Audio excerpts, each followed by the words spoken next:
This shop looks popular today. Wonder what the occasion is.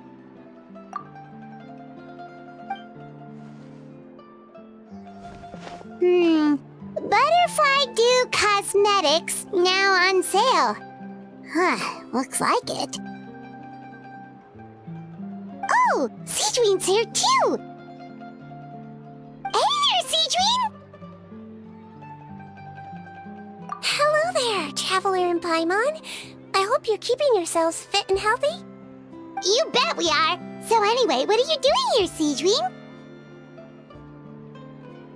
The Duke insists I take regular vacations in the court of Fontaine. This one just so happened to coincide with a promotion for a new skincare product, so I came over to take a look.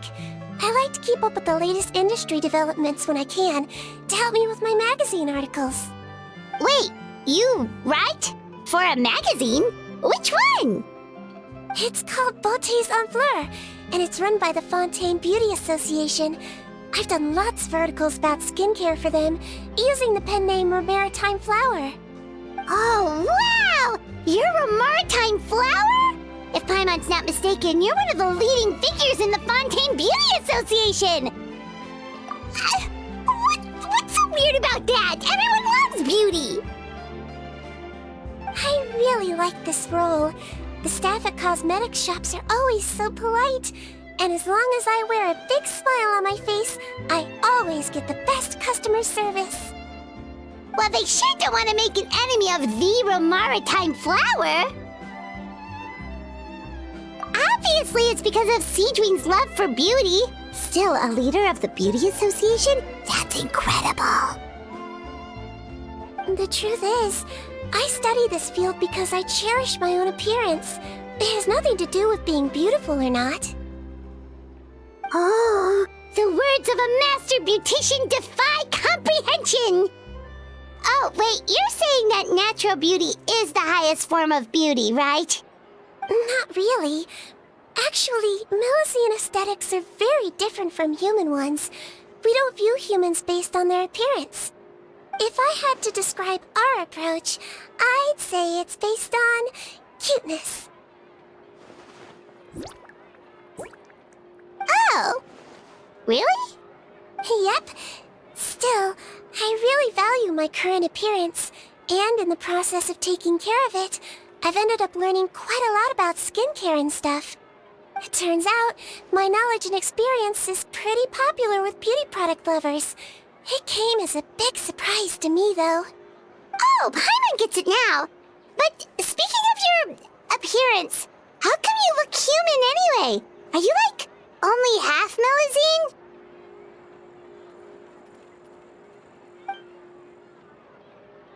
Ooh, wait, sorry. That was probably really offensive, wasn't it? No, I don't mind.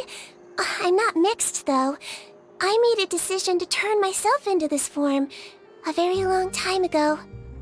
If you're interested, I could tell you the story. A shape-shifting story? Oh, heck yeah, of course we're interested!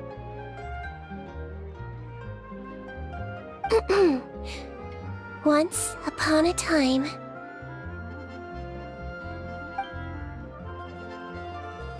Long ago, humans rejected Melusines, and Melusines feared humans.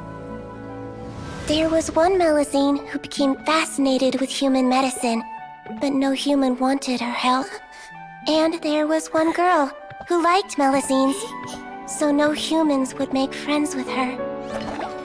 So, the Melusine became the girl's friend, and the girl became the Melusine's patient. Your checkup's all done. You're still in perfect health.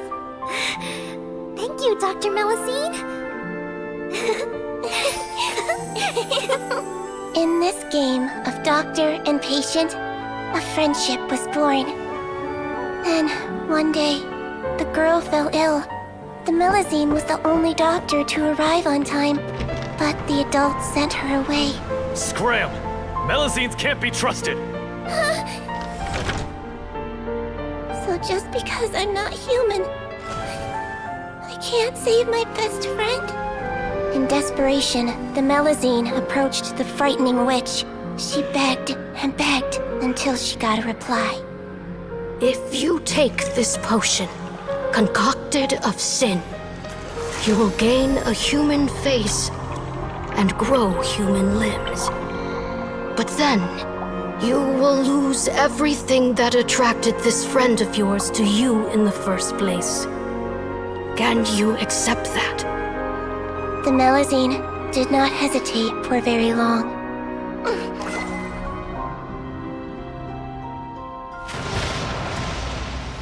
On a rainy night, a little doctor knocked on the girl's door. The doctor wore a hood and raincoat, maybe to protect her from the rain, but maybe also to hide a secret. The little doctor held the girl's hand and treated her illness, just as she had so many times before.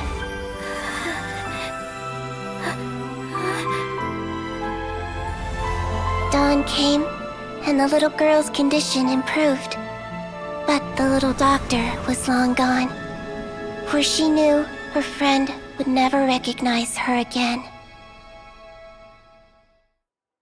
And so, since then, I've lived my life in human form. Most people who know me just think I was born this way. Ooh. A witch? A potion? Why does this sound like a fairy tale? Trust me, it's a true story. Must be the way you told it then. It just sounds so... Yeah, not every Melazine would take human form to save their human friend. That must have been a huge decision. Treating patients is a doctor's duty. We must always find a way, even when the going gets tough. Ugh. It's so crazy that they turned you away just because you were a Melazine, especially when their daughter was so sick. Well, sometimes appearance can be a real barrier. But that was a long time ago. I like how I look now anyway.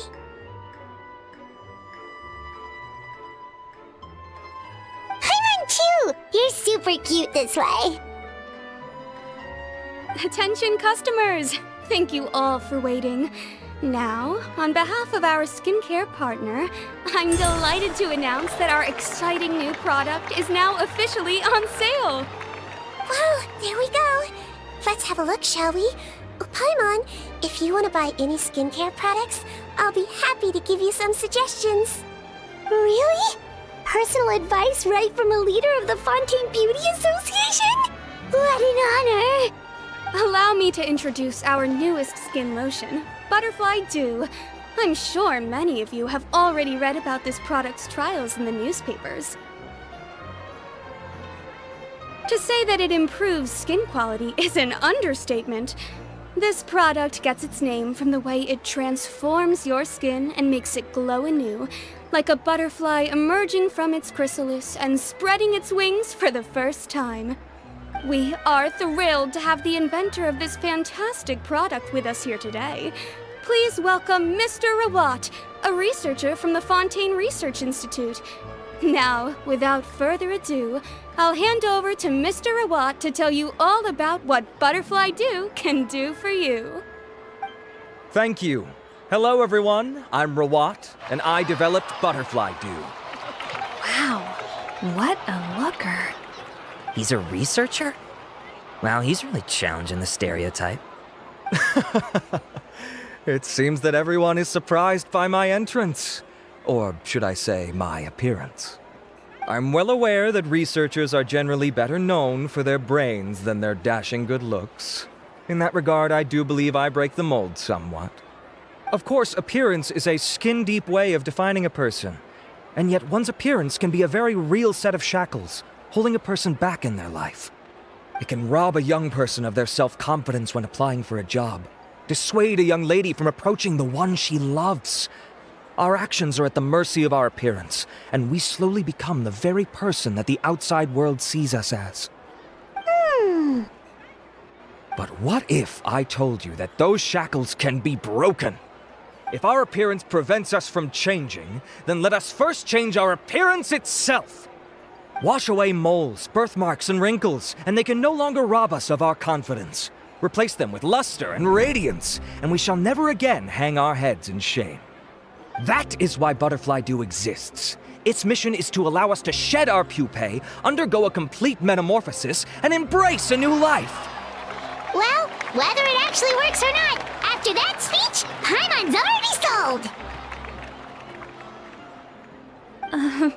Mr. Rawat, could I ask if you've used this product yourself? Of course, I tried it many times while I was testing it. You can consider me a product ambassador. Wow, then it's sure to work! Still, I don't expect to convince you just by blowing my own trumpet. So, could I get a volunteer from the audience to try it out? Oh, Paimon volunteers!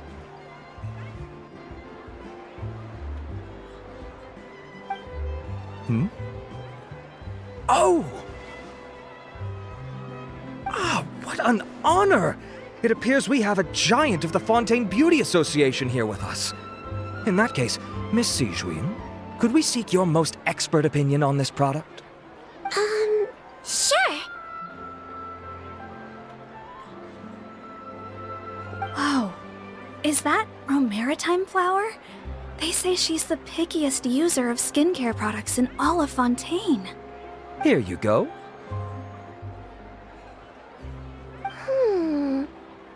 Well, it's very kind to the skin, and the absorption rate is high. Even for Fontaine, this is a first-rate product. Wow, now that's high praise! I'll take one. Any discounts? All right. Well, all that remains for me to say is, Butterfly Dew is now on sale!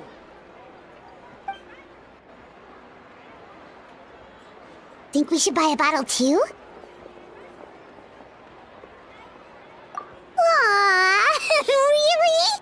Well, it's still good to care for your skin though, right? Paimon definitely feels kinda rough from being exposed to the elements all the time. And if you're worried about whether it's the right product for you, well, luckily for us, Sigewinne's here, so we can get an expert consultation.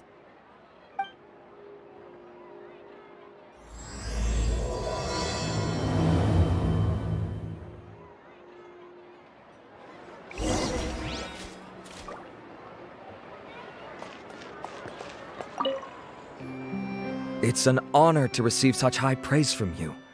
To be honest, I was also hoping you might be able to point out some flaws in the product so I can keep improving it. With most skincare products, the pros and cons only become apparent with long-term use.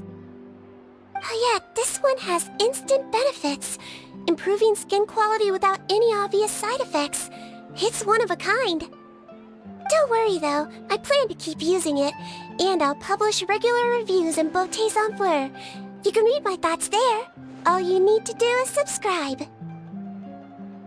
Oh, I was hoping for a more casual conversation, but you are a beauty association leader after all. I understand if you want to keep this professional. Sigewinne! Oh, excuse us, Miss Beauty Expert, but do you think this product is a good choice for me and her? Wait, are you the renowned traveler? That's right, and by her side, the equally famous Paimon. Well, I don't normally handle customer questions personally, but since it's the traveler asking, allow me to make an exception.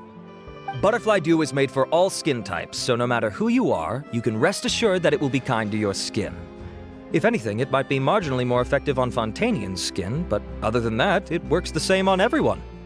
Why would it work better on Fontainians? In the interests of protecting my trade secrets, I'm afraid I can't answer that, Miss Paimon. Alright then. How about a friend discount? Save yourself the trouble. I'd be greatly honored to have both of you use my product. Here, take 2 bottles for free. Yay! Paimon's private fund survives!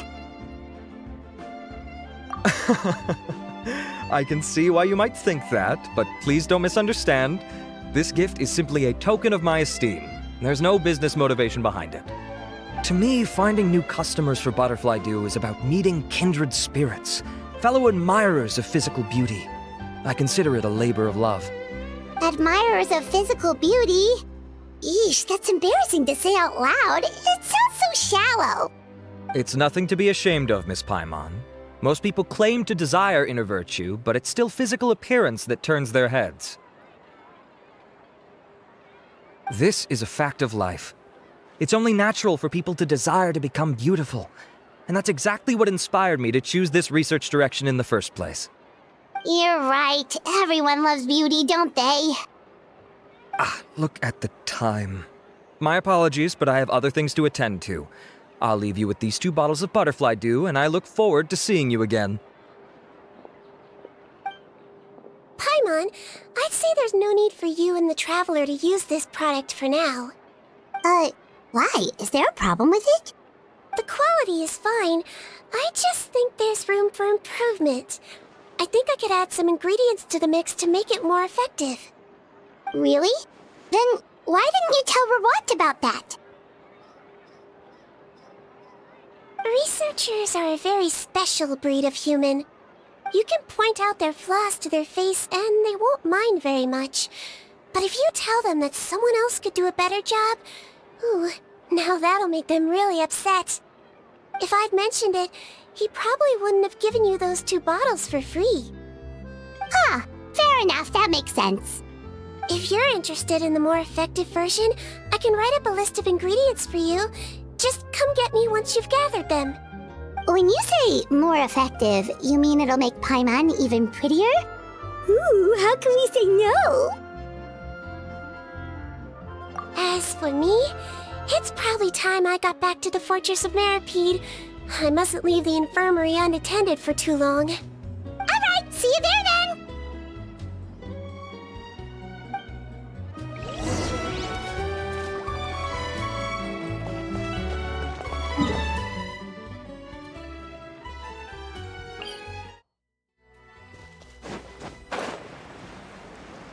Just up ahead, Traveler! The ingredients for Sigewinne should be nearby!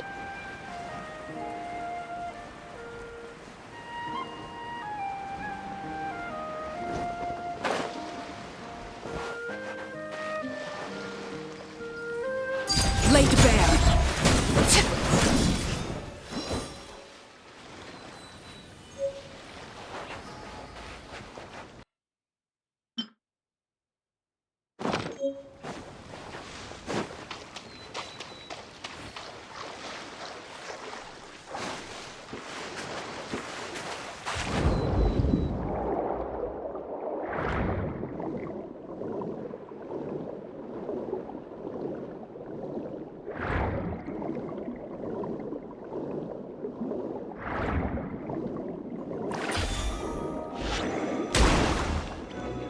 Great! That's everything! Let's head to the Fortress of Meripede!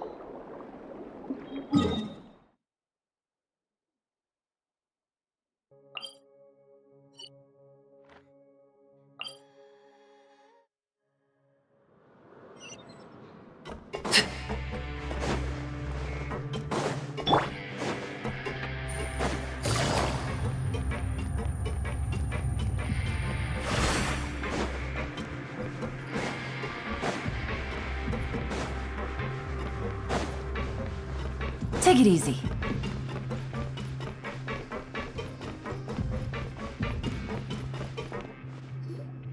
Whoa, the infirmary is packed! Please, you have to believe me. I saw it with my own eyes last night. Another me! He looked exactly like me. Got it? Okay. I've written down everything you told me. Now, I have a few tests to run. Take a deep breath, and don't worry. It's nothing to be nervous about. First, which finger am I holding up? Your index finger, but I'm telling you, my mental state is fine. I'm not crazy. Very good. Now, on to the next. Hey there!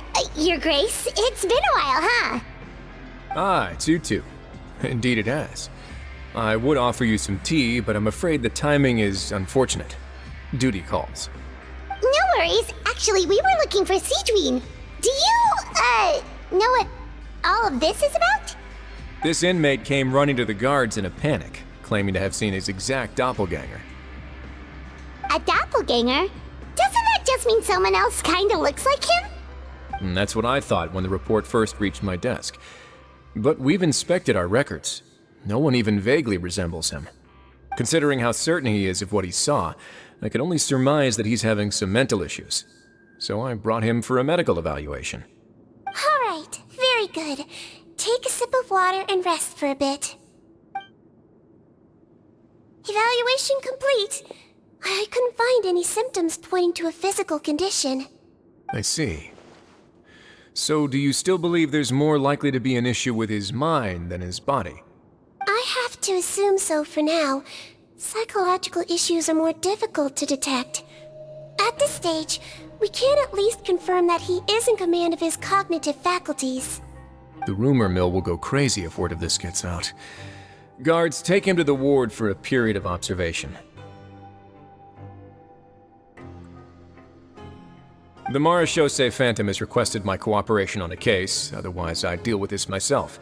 Sorry for the trouble, head nurse, but I'll have to leave this to you. No problem, Your Grace. I'll add him to my observation list. By the way, we have a couple of guests here who've made the trip just to see you. I imagine it must be important. You probably won't need to add them to your observation list, though. Oh, Traveler! Paimon, it's you! Hey there, Sigewinne! It's actually not that important, but... I'll be in my office if you desperately need me. Goodbye for now. Okay, bye-bye! So, Sigewinne... Would you mind waiting for just a moment? I have another patient to see. Just find an empty bed and take a seat. I won't be long. Oh, sure! Sigewinne, we've brought him. And he seems to have taken a turn for the worse again. Okay, don't panic. Let's start by sitting him down here. Paimon had no idea how busy it can get for Sigewinne. Maybe now's not the time to ask for her help with skincare. Good point. Besides, it might actually be interesting to observe her at work. Well, this could hurt, so I suggest you take a deep breath first. Did his face melt? What happened to him? It's anyone's guess. His face melted off shortly after arriving at the fortress. But since he's a serious offender, he can't be allowed out for medical treatment. Best we can do for now is ask the head nurse to give him something to manage the symptoms. Oh, this is gonna be awkward. We still need to bring him to the Marechaussee Phantom for questioning. What if he scares them half to death? Will that be our fault? The Marechaussee Phantom? Does this have something to do with the case Risley's dealing with? Yep, it was a huge case. They bagged a few dozen crooks in one fell swoop. And this guy's the baddest apple of the bunch. He harmed countless people. And now, it looks like it's all finally catching up with him. You done gawking? Not yet. I need to check the severity of your ulcers to decide the right dosage. Don't worry. We Melazines have a very different sense of aesthetics from humans. To me, he just looked like a little kitty with slightly scruffy fur, but still just as cute. Don't patronize me. Do I look like a kid to you? Just give me the meds and let me out of here. I already missed my cell. Hey, lose the attitude. You dare talk back to our head nurse like that again? Your days are numbered. Oh, it's fine. Okay, I'm going to apply the medication now. Tell me if it hurts, alright? Look how nice Sigewinne's being. And he still talks to her like that? What a nasty piece of work. Can I leave now? Wow, not a peep. What a brave little guy. Thank you, Sigewinne. And I apologize for the trouble. So, Traveler, Paimon, did you bring the ingredients? We did, but we don't want to interfere or anything. You're busy saving lives here. Oh, don't be silly. I agreed to it, didn't I? Just hand me the ingredients, and I'll make some time to whip it into the improved version for you. Take a rest here if you want. Or, if you're not tired, I hear they're holding a new pancreation tournament in the administration area. Or alternatively, is there anything we could help you with, Sigewinne? That's right! Let us help you out! It's the least we could do! Good point. Kind-hearted humans start to develop guilt if they accept free help from others. Don't worry. I'll take a look at my schedule. I'm sure I can find something to treat this condition. I gotta warn you, though, it'll be tiring work. So I suggest you take a break first, then come back and see me when you're ready.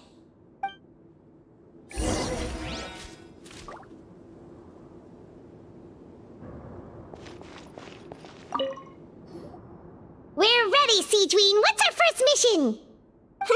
I found the perfect job for the Traveler. First, I'd like you to lie down in this bed.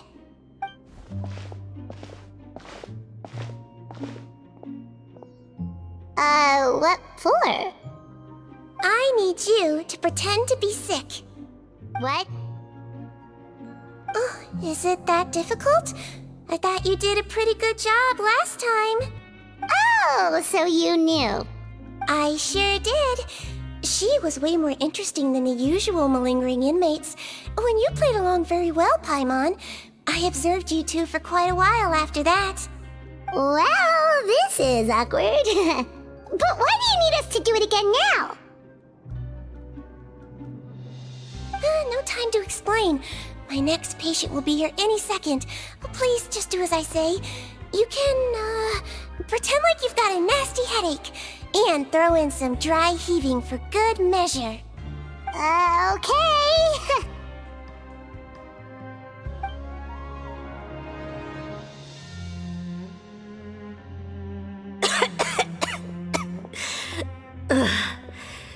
Hey, Doc, it's me.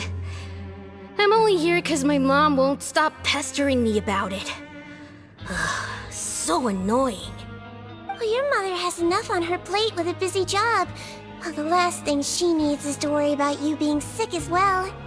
I know. I shouldn't treat the place like a playground. Shouldn't go swimming in the lower levels where we join up with the sea, because it'll give me a cold and distract her from her work. I thought I'd be able to have some fun here at the fortress for a few days, but it's always, don't do this and don't do that. All right, sit yourself down and I'll take your temperature. Your fever still hasn't gone down. Well, here's your medicine. 1 cup for starters, and we'll see if it helps. But Doc, it's so bitter. Do I really have to drink it? I mean, I'll be fine, right?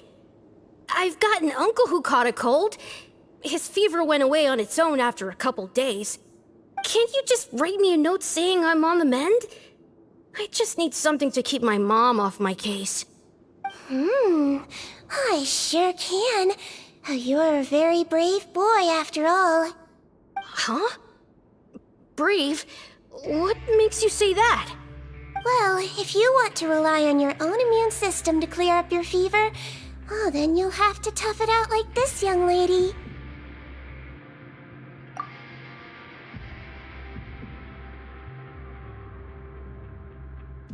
Hang in there, Traveler! Are you gonna puke? Paimon can get you a paper bag!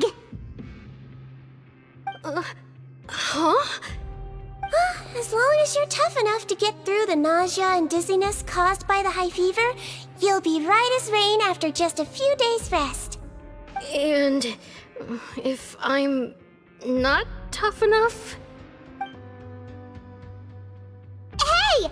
Wake up! Wake up! Put it this way. At least you'll never have to see the doctor again, right?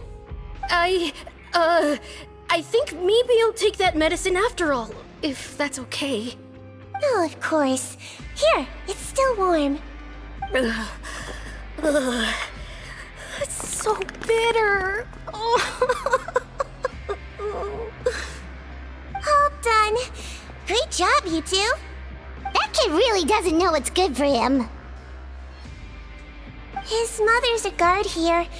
She's been working back-to-back shifts lately, but unfortunately his father's away on a business trip right now.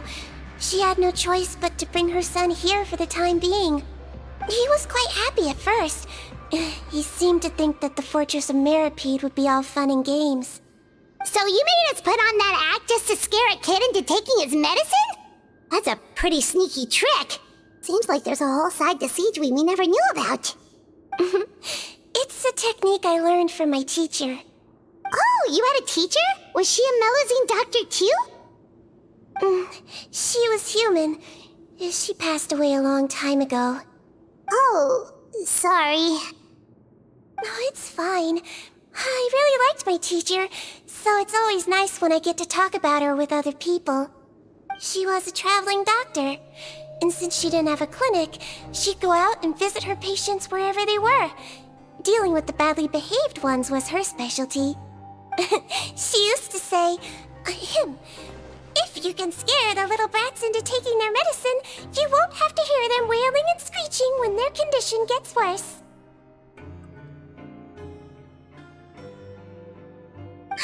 She sounds like a pretty strict teacher. Strict? Well, that's not how my teacher saw it. She thought of herself as terrifying to kids. Strange way for a doctor to describe themselves. Now Paimon's curious to know what she looked like. As it happens, I actually have a picture of her.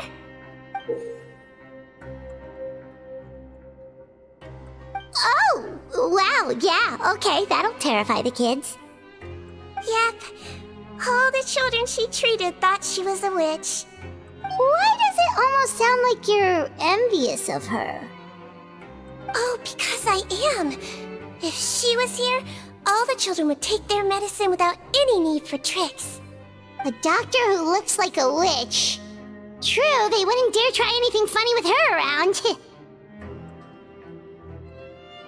Oh, me, on the other hand, it's hopeless. Children aren't afraid of me at all.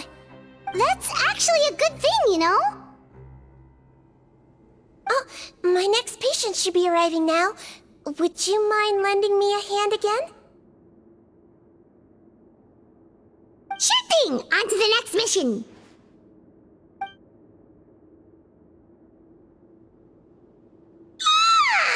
Is it nighttime already?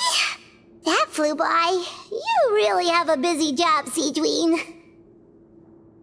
Well, thanks to you two, it was much easier today. Aww.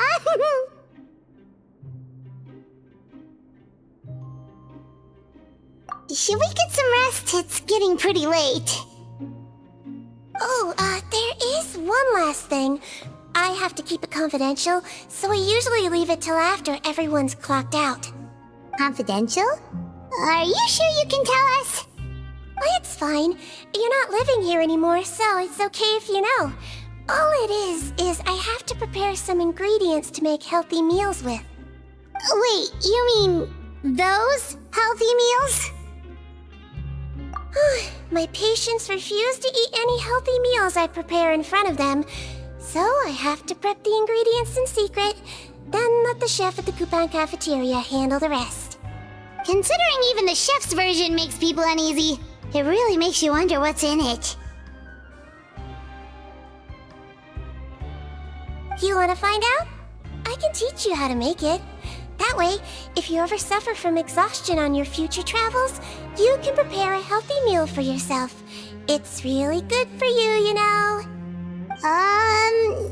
Sure? Guess we can help out one more time.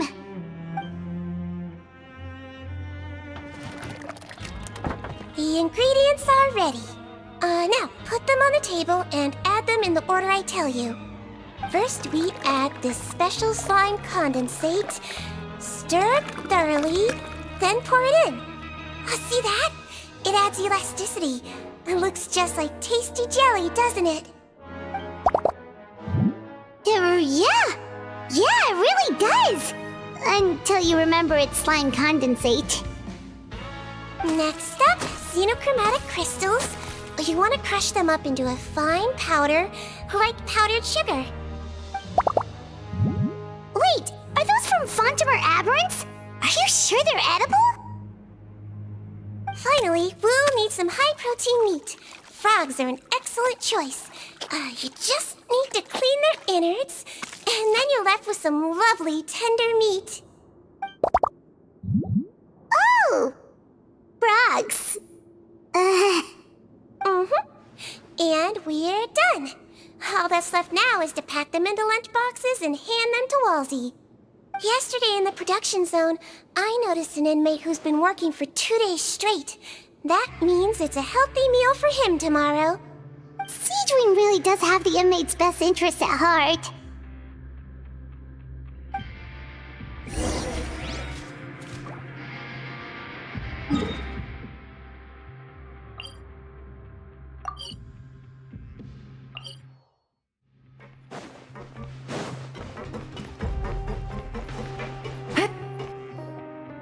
Ah, head nurse.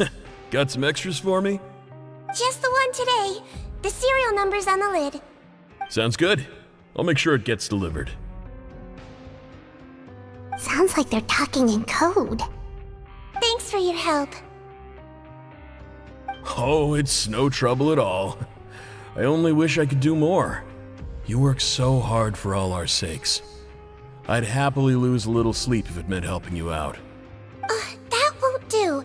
If you reduce your sleeping hours any further, your health will start to suffer. All right. Nurse's orders. I'll do as I'm told. But you take care of yourself too.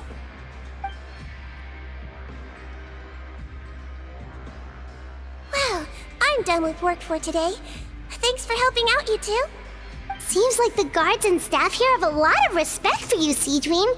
In just one day of helping you with your work, it feels like we've done a lot for the fortress. Head nurse, please, wait. I'm sorry to disturb you this late at night, but I think you'll agree, this is urgent. Okay, just relax and catch your breath. What's the matter? The guard at the observation ward, Odilon, he told me to pass on a message to you. One of the inmates there, the guy suffering from possible hallucinations, well, he seems to have made a sudden recovery, and now he wants to apply for permission to leave the ward. Huh? Already? You were right to tell me. I'll have to examine him and make sure he's well before we discharge him. Looks like we've got one job as medical assistants left. We'll come with you.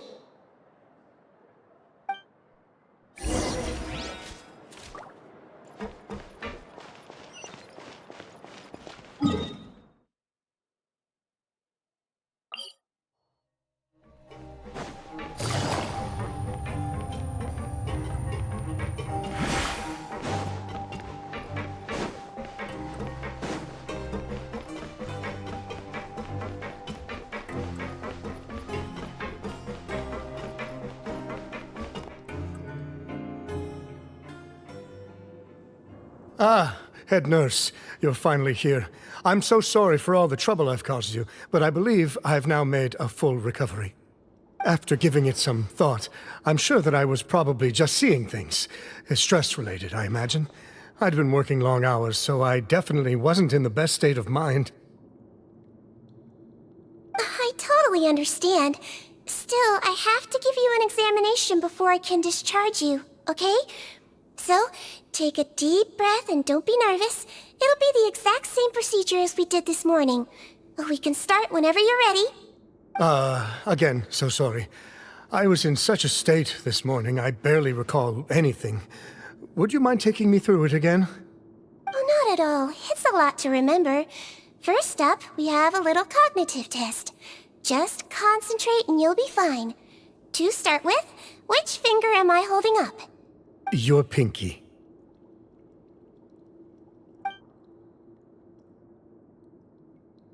All right, all indicators seem normal. So it was a stress-induced hallucination after all? Well, we've certainly had previous cases of mental illness caused by overwork, which is why I carefully observe everyone in the production zone. I wonder how I managed to miss the signs this time. Please, head nurse, you shouldn't blame yourself. I'm just still adapting, that's all. Pushed myself too hard, and I guess I couldn't take it. Thanks for looking after me. I'll be as good as new after a good night's sleep. And if you can give me the okay, I know I'll sleep better back in my good old dorm. It can be difficult to relax in an unfamiliar environment. Alright then, you can leave the ward. I suggest you take 2 days off to focus on your recovery. I'll take you off the observation list for now, so you're officially discharged. Great. I can't thank you enough, head nurse. Mr. Odilon, could you escort him back?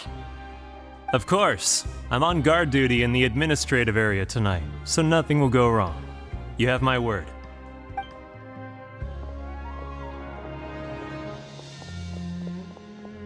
Guess you're finally done for the day now, huh? Yep. But I still haven't gotten around to making that improved lotion for you yet. Oh, no rush! Seriously, it's super late now. You should go get some rest too. Well, tomorrow it is then. Good night, Traveler. Good night, Paimon. Hope you sleep well. Oh, don't you worry! We will! After a productive day of work, we're both gonna sleep like a log. Yeah, sleep tight, Sigewinne. See you tomorrow!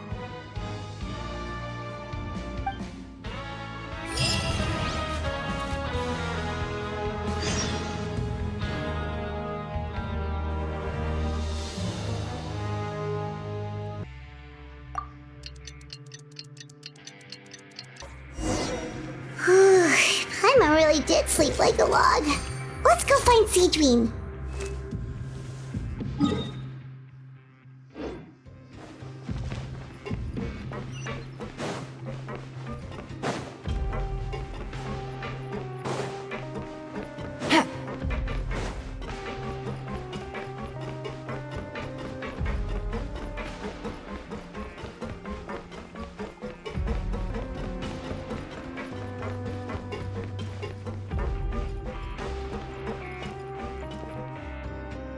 Whoa! How is the infirmary even busier than yesterday? Good morning, Traveler and Paimon. I have a few people here for a checkup, so you might need to wait for a while. No problem. Anything we can do to help? There's a bit of a complicated situation here. I'm still getting to the bottom of it myself. You have to believe me. I'm telling the truth. You're in a medical facility. Keep it down. Please, listen to me. I'm not Gascon. I'm Uy. You're a horrible liar, you know that? We get all your mugshots with the arrest warrants. It's clear as day that you're Gascon. You mean because of the way I look? I don't know what happened. I just woke up like this. Then you guys dragged me in here for an interrogation. I brought you here to figure out what's going on. If you truly are the victim of an injustice, yelling isn't going to achieve anything. At most, it'll delay your vindication. All right. I get it. This is nuts. Yesterday's interrogations went fine, and now this. Morning, Your Grace. What's going on? Remember the case I mentioned yesterday? The one brought to me by the Marechaussee Phantom? Well, we've been questioning the inmates involved this morning. Every single one of them is claiming mistaken identity. Huh. That's even weirder than what that guy was saying yesterday. The thing is, none of them have been able to provide any evidence whatsoever to support their claims. Questioning them further got us nowhere, so for now, we've brought them to the infirmary. And we thought yesterday was as busy as it got for Sigewinne. We've compiled their statements. Have a look. Perhaps there's something we missed.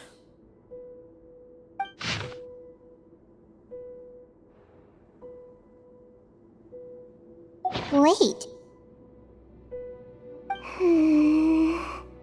Release? Interesting. The inmates they spoke of in their statements appear to all be due for release today. I noticed that too. If that's their plan, they're underestimating us a little. Every serious offender claims that there's someone else who just so happens to be due for release today. And they're expecting us to go along with that. All the more reason to be cautious. Lumberzar, check the release list for today and make sure no one gets processed. We're gonna need an excuse, though. Just say we're out of forms, and that we're furiously printing more as we speak. I'm on it. It's conceivable that our group of serious offenders somehow found a way to switch places with inmates who are about to be released, so they can walk out right under our noses. We did consider that possibility. But I mean, just look at them. They match the warrants, period. How could there have been a switch? Only if they're dead ringers for the inmates due for release, I suppose. I gave you that name list yesterday to assist in your investigation. Did that help? Yes, the inmates' mugshots were attached to the list. The first thing I did was check for lookalikes, and I didn't find any. The only other thing that stands out to me is that their voices sound a little different today. But it's not exactly hard to put on a fake voice. Oh, really? What does our head nurse make of all of this? Give me a moment. I think I have a way to confirm whether there's been a switch.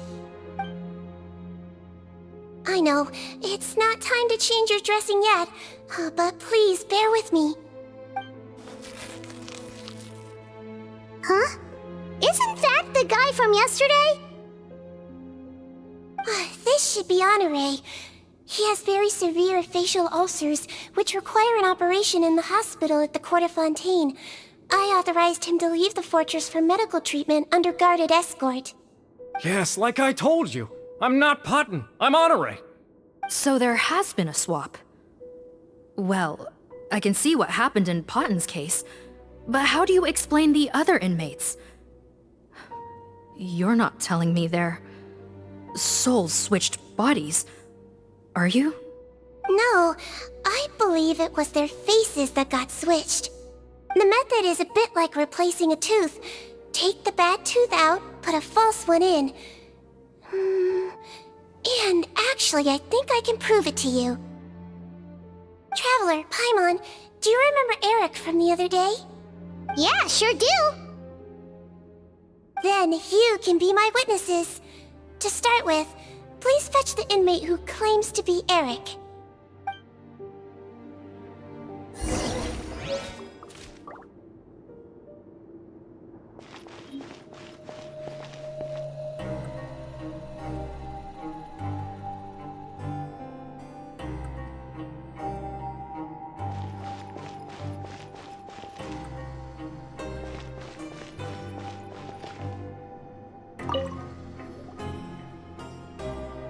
So, you're Eric?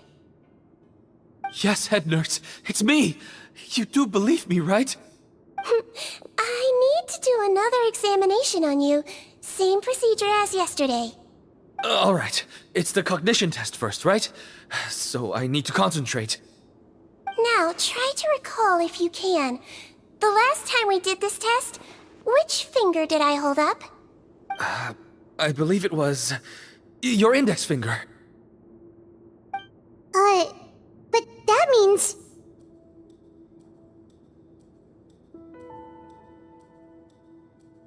Huh?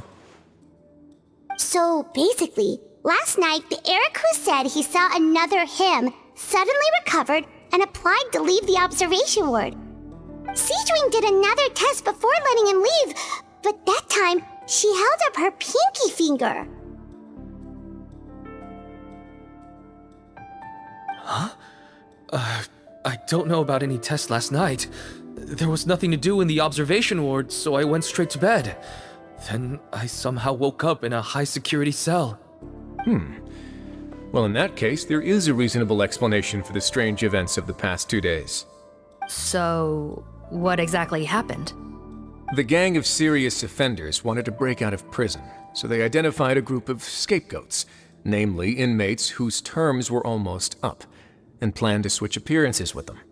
Last night, when Odilon was on duty, they ambushed him and had one of their group switch appearances with him using their face-swapping method.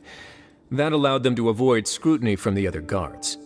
Then, once all the other inmates were asleep, Odilon spent his night shift carrying out the remainder of their switcheroo plan. However, they made one mistake. Henri changed his appearance to match Eric's earlier than he should have done, and ended up being spotted by the real Eric. Real Eric came to the guards for help, but we didn't know then what we know now, so we put it down to hallucination and sent him to the observation ward. However, since one of the gang members was posing as a guard, they simply changed real Eric's appearance and had their Eric take his place, muddying the waters even further. Right, because I put Eric on the observation list by then, and no inmates on that list can be processed for departure until I've discharged them. Hence why the imposters had to pull that little stunt to get fake Eric off the list. Yeah, it all makes sense now! The Duke cracked the case! Well, I can't fault the reasoning. But I'm afraid that we ruled out the possibility of face switching very early on in this process. Criminals altering their facial appearance to commit crimes is nothing new. In fact, one of the explicit duties of the Melazines in the Marechaussee Phantom is to identify criminals in disguise. We carefully examined all the suspects, and there is no evidence that any means of disguise were used in this case. Huh. Well then, how do we explain all this?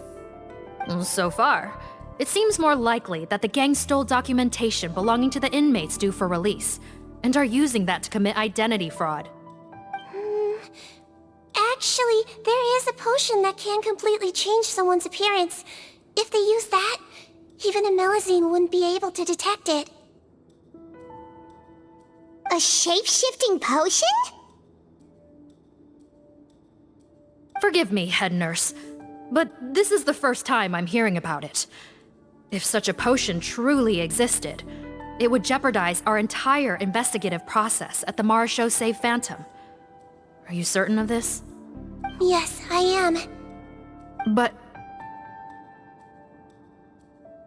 Please, trust me in my professional opinion as an experienced clinician. At the same time, without any solid evidence, it's pure speculation. If we can round up all the inmates suspected of switching places, then have a little talk with both sides, we might just get our answer. Yep, let's do that. Okay. Well, it was our negligence that meant we had to come and conduct these post-internment interrogations. And I know it's put you out. We'll do it your way. Your Grace, bad news. I paused the releases like you asked, but we were too late. A bunch of people already got processed 2 hours ago. I checked the list, and sure enough, it's all the people who gave statements. 2 hours ago? That's before today's interrogations began. They had this all planned out. So there really was a switch after all. They really pulled the wool over our eyes on this one. We should be able to catch up with them if we leave now, right? Not if that potion is real. They can just switch faces again after leaving the fortress. And if the Marechaussee's Melazines can't even spot them, we wouldn't know where to start searching. Yikes! So we're at a complete dead end!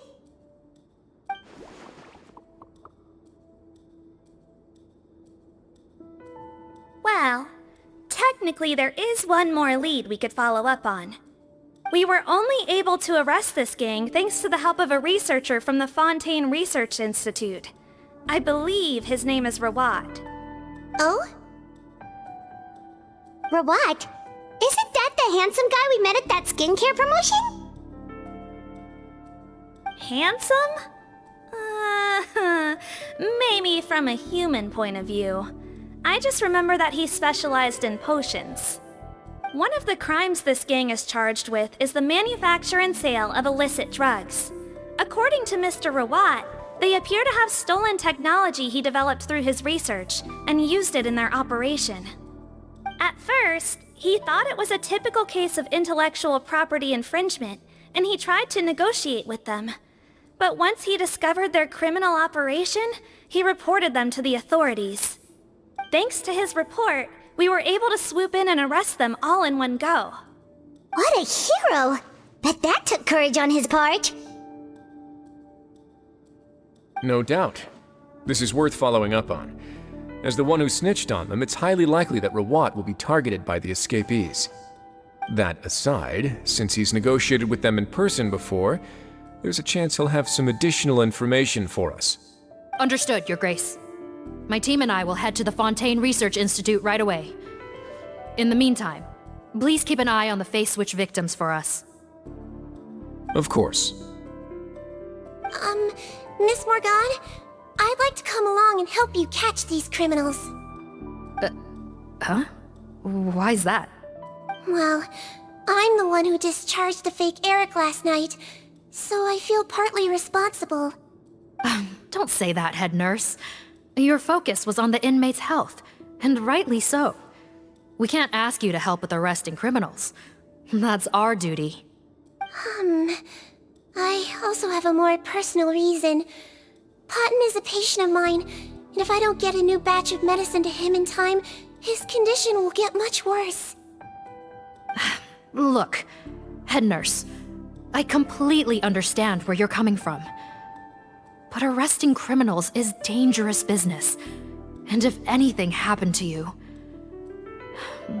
none of us can afford to take on that responsibility. Don't worry, I can defend myself just fine. You say that, but still. If I may, Miss Morgan, Sigewinne is the one who raised the potion hypothesis, and I'm sure she has far more expertise on the topic than your team. My suggestion would be to bring her with you. And if you really are worried for her safety, then...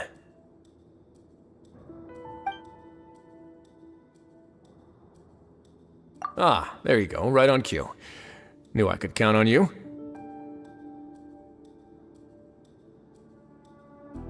Okay. Well, since this plan has the Duke's blessing, far be it from me to refuse.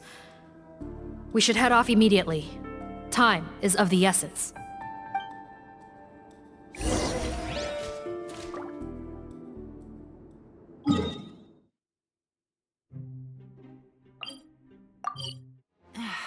This blinding sunlight is such a... Greetings. Sorry to impose, but I'm afraid we're here on urgent business, and we're gonna need you to cooperate. The Marsh is a phantom. Let me guess, you're investigating some more illegal research? Not this time, no. We're looking for a researcher. Do you know where we might find Mr. Rawat? Rawat. Oh yeah, Mr. Handsome, right? He actually doesn't work on site here very often. There's a handful of researchers in the nearby area who know him pretty well, though. You can see what they know. Just a handful? Paimon figured he'd be the most popular guy around. Well, I guess you could say he's popular, at least on a superficial level. He's blessed with good looks, so he tends to make a good first impression on people. But in all his time here at the Fontaine Research Institute, I don't think he's ever had a single deep conversation about his research with his peers. That's no way to make real friends around here.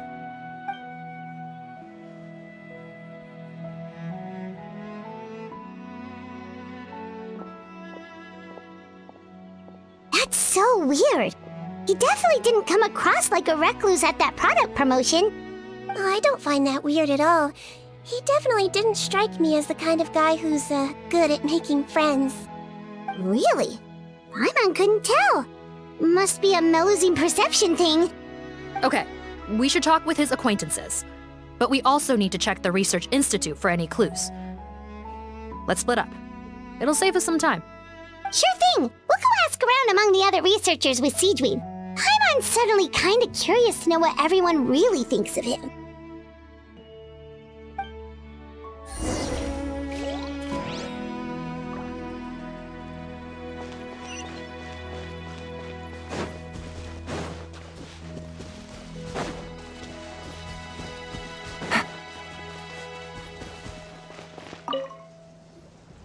Hey there, are you in Teep?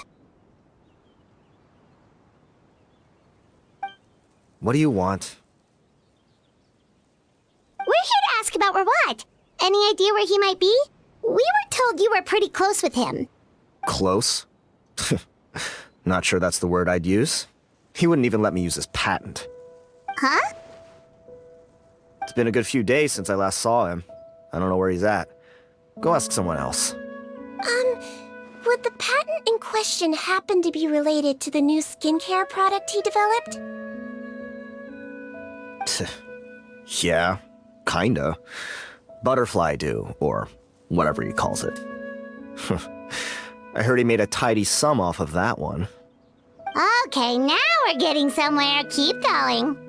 Most of the other researchers here focus on mechanics, energy, stuff like that.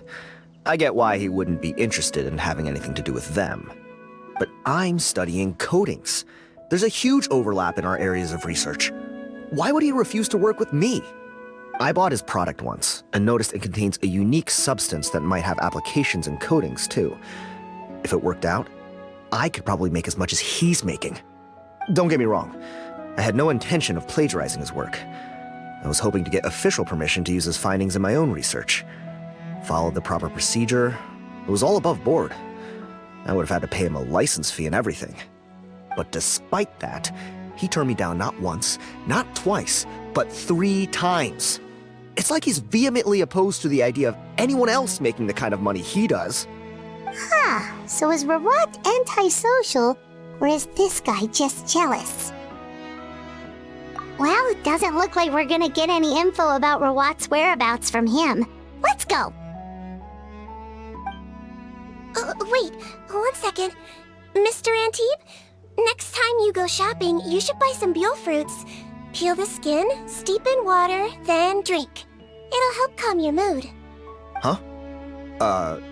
Yeah. Thanks.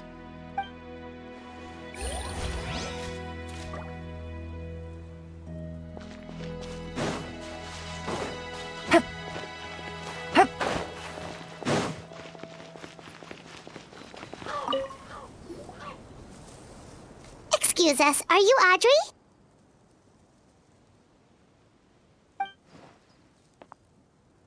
That's me. What is it? Are you close friends with Rawat? We're trying to find out where he is. Close friends? You mean because I told him I had feelings for him once? I doubt I'm the first or last at the Institute to make that mistake. Why would you single me out as a close friend? I should have known, really. Men like him, they just enjoy being surrounded by fawning women. They're not interested in a serious relationship.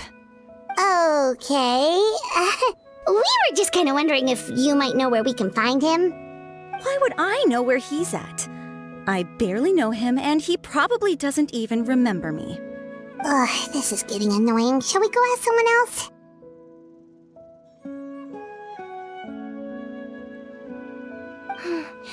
I think she knows Rawat better than she cares to admit.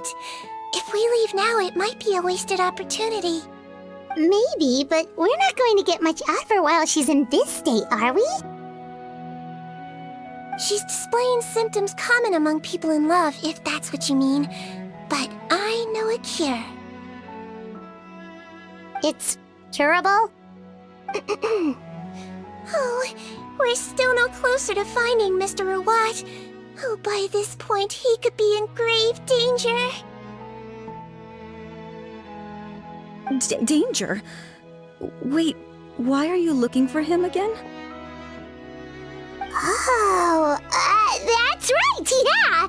The Marshosei Phantom said that he's been targeted by some pretty bad people. We need to make sure he's safe. What? How has this happened? He seemed fine when I last saw him, and that was only a couple of days ago. Just happened to run into him, of course. Oh, I see. Well, do you have any thoughts on where he might be right now? Okay, but this is purely out of concern for his safety. If he's not at the Institute, he might be at his mother's place. I heard she raised him alone, that they had it pretty tough financially, and these days she's housebound due to illness. He makes regular trips back home to check on her.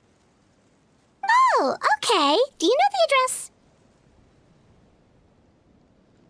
Nope, sorry. I only found out the thing about his mother because it came up in conversation once. I was just trying to find out more about him, so I could get to know him better. When I told him I had a crush on him, I offered to help him take care of his mother. And yeah, maybe that was a stupid idea, but did he really have to yell at me for it? It's like, fine, I can take no for an answer, but what's with the temper tantrum? Unbelievable. These guys only want to show you their charming, well-groomed exterior. They can't stand it when a few home truths shine through. Looks like her love syndrome is flaring up again. We need to find out Mr. Rawat's mother's address. Let's check with the marechaussee officers when we regroup. Cool, sounds like a plan.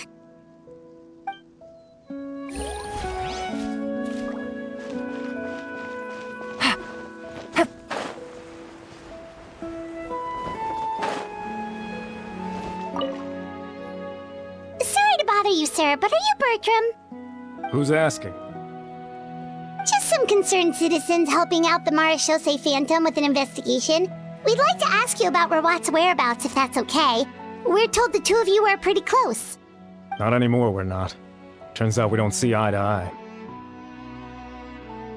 Oh yeah? What happened? The thing about us researchers is, most of us do what we do for some sort of higher purpose. But not Rawat. All he cared about was how to commercialize his findings.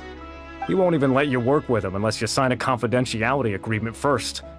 Also, he has better control over who gets which intellectual property rights. How are you supposed to get any meaningful research done working with a guy like that? Now that I've got my own technical solution for my compressor, I don't need to work with him anymore. So that's what Rawat is really like. We'd still like to know where to find him. Is that something you can help us with? Wait, Yeah, I know you. You're the head nurse at the Fortress of Meripede. Alright, then I'm happy to help you if I can. I respect the work you do. Medicine serves the highest purpose of all the sciences. Wow, turns out Sigewinne's got some real clout. Thing is, I have no real way of knowing where he might be. I stopped working with him 2 months ago, and I've barely seen him since. But if you want my advice, I'd say go talk to the peddlers. There's a few he meets with every other day or so. Maybe they know where he's at. Peddlers? Yeah, back when I was working with him, I noticed he met with them quite often. Wouldn't surprise me if they were involved in some shady business together, because it seemed like they went out of their way to avoid discussing anything in my presence. The little I overheard was about manufacturing and selling pharmaceutical drugs. Like I said, he's all about the money. Drugs? Doesn't he work with skincare products? Do those count as drugs? Who knows? I never cared to find out. He's the morgue rubber, not me. Thank you. You've given us plenty to work with. Welcome. Goodbye, and may we both reach new heights in our scientific endeavors. Well, that's all three researchers. Let's head back to the meetup point.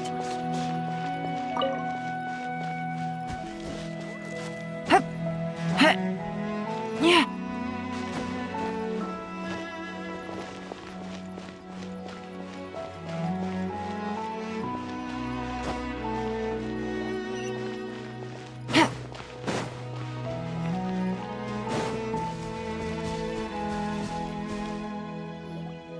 You know, Paimon started out thinking Rawat was a handsome researcher with a friendly and cheerful personality.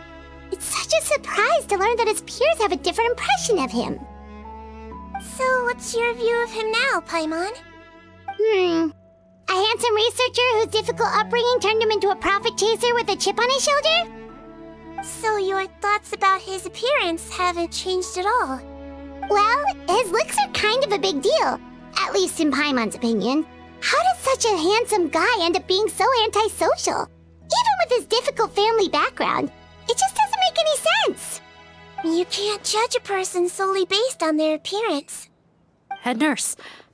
Traveler. I assume you've spoken with the researchers. What did you find out? Bertram mentioned Rawat's involvement with some pharmaceutical merchants. Do you know if he's registered any pharmaceutical brands? Since he was a whistleblower on such a huge case, I ran a background check on him. I don't remember there being any brands under his name. How strange. If he was so focused on commercializing his research and averse to sharing his technology with others, why wouldn't he have registered his own brands? Maybe he and his business partners needed to avoid public scrutiny? You think he may have colluded with the gang? Well, the crime was manufacture and sale of drugs, and that would certainly be in his wheelhouse. We can't rule it out. Isn't that pretty unlikely, though? He was the one who blew the whistle on them! Most children who come to me with tooth decay have suffered pain for a long time already, but they'll still try to hide the fact that they eat too many sweets. Grown-ups and children aren't so different in that regard. If you say so. I saw him when he came to make his report, and I certainly didn't get the feeling that he was the type to collude with criminals. Perhaps it's more likely that they were coercing him. You mentioned that he comes from a poor family. So, it's possible that the criminals approached him asking for academic support, luring him in with the promise of riches. By the time he discovered who they really were, he was in too deep. They had leverage on him, so he was forced to keep working for them. I've seen it happen many times before. That does make a lot of sense. It would definitely explain why he was so unwilling to cooperate with his fellow researchers. No wonder he's so unsociable. He must be on edge all the time with a gang of crooks breathing down his neck. In that case, the situation could be worse than we thought. If Rawat was working with the escaped inmates, they're sure to know more about his whereabouts than us. Oh, there's a good chance they'll get to him before we do. Based on the information we've gathered so far, he was last seen 2 days ago. If no one's seen him since, maybe we're too late. 2 days ago? So he went missing right after that product promotion. That was the same day he reported the criminals, too. Not a good sign. Don't worry, everyone. I believe we still have a chance. Since he disappeared right after blowing the whistle, it's likely that he's gone into hiding. Yeah, he must have been worried that they'd come for him. All the more reason to find him as soon as possible. The only lead we have at the moment is his mother's house, which you mentioned earlier. Seath, think you can find the place? Yep. When you register a brand, the Court of Fontaine requires you to provide a legal address. The one Rawat wrote down was in the outskirts of the city. That should be the place. Okay, then there's no time to lose. Let's move.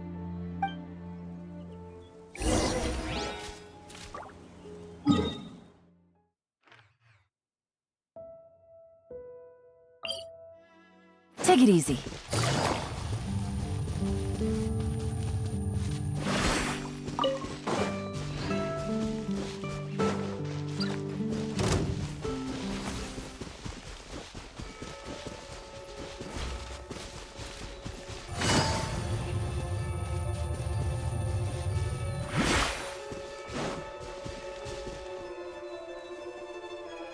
All right, this should be the house. I'm pretty sure this was the address. Okay, I'll knock.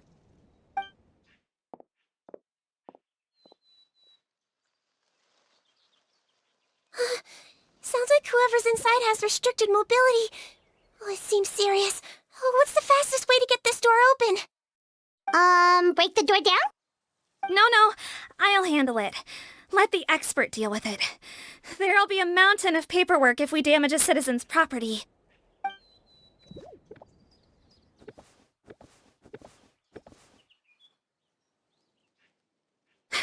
Calm down. Deep breaths. Remember your training. Control your strength. And... it's open! Seath, take a few people and lie in wait.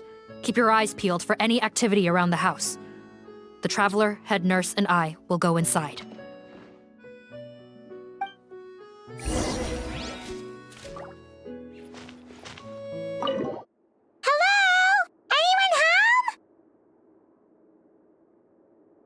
Oh, there.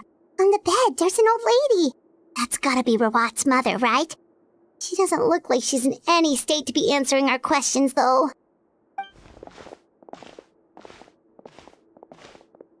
We could try, but she is very ill. We mustn't force it. Well, doesn't look like Rawat's here. She's the only one we can talk to. Yep. Allow me. Hello, ma'am. Might I ask if you're Rawat's mother? We are trying to locate him.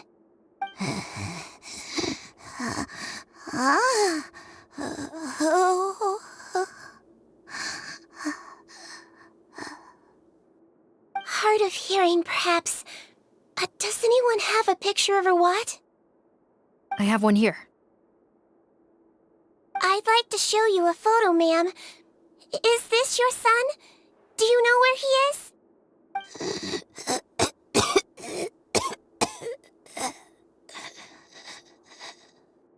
Looks like this isn't gonna work after all. Well, looks like we're out of leads. If Rawat's not here,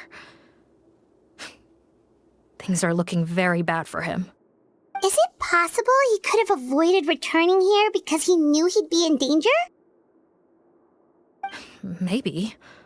But if so, where do we look next? Maybe we should take another look at the Institute. Guess so. I suggest we all return there now. We found a good amount of useful information the first time, but perhaps there's something we missed. This is our last hope. Sorry, officer, but could I stay here for a while? This patient requires some care. Of course. Traveler, stay with the head nurse. You're technically here as her assistant after all. Also, I'd like some Marechaussee members to stay as well, and keep an eye on the area. Why's that? If Rawat knows how serious his mother's condition is, he will return. Got it. Okay, I'll tell the squad members in hiding to stay put and keep a lookout. Thanks for helping me out yet again, Traveler and Paimon. No problem. But when you say her condition is serious, do you mean... Yes. She's barely clinging on to life. Oh. Let me take care of a few things first. Could you pass me the towel over there? Yeah, of course.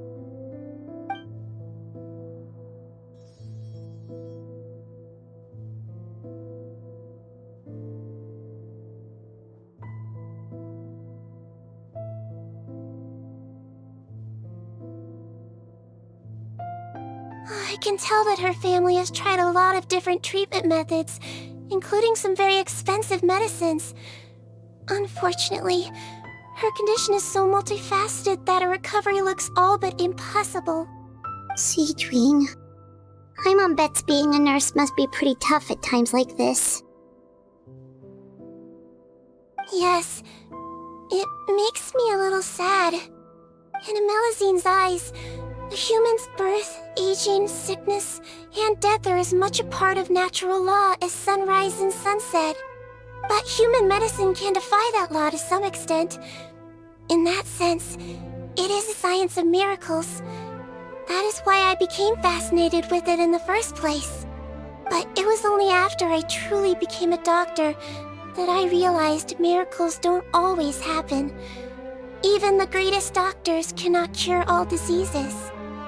Sigewinne. Oh, don't worry about me, Paimon. A doctor's duty is not to cure all diseases, but to treat whatever ailments they can. At the very least, I can lower her fever. That way she'll suffer less, and she might even be able to see her son. Yeah, all the more reason to find Rawat as soon as possible, even if we don't catch those crooks.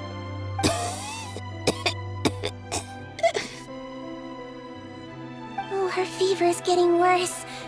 Could I get some hot water? Sure, we're on the case.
found the hot water?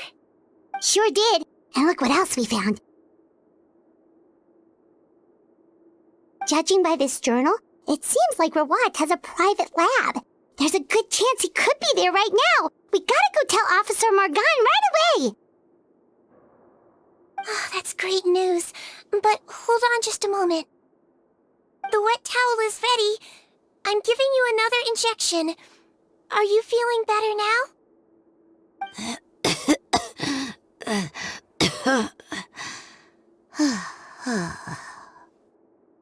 It's all right. We'll go bring him back. Please hang in there. Thank you.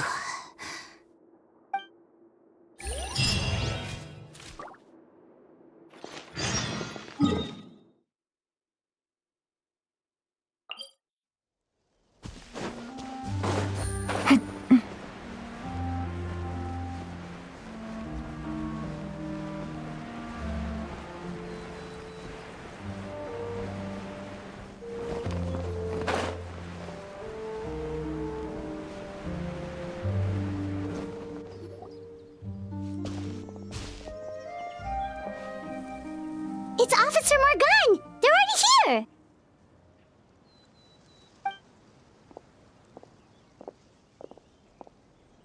We came as soon as we heard the news. I can't believe we were so careless. The most crucial information of all was hiding right there, in that room. And we missed it. Don't blame yourself. Right now, we need to focus on finding a way in. There's a mechanical door over here! Hopefully the instructions in Rawat's journal will help us open it.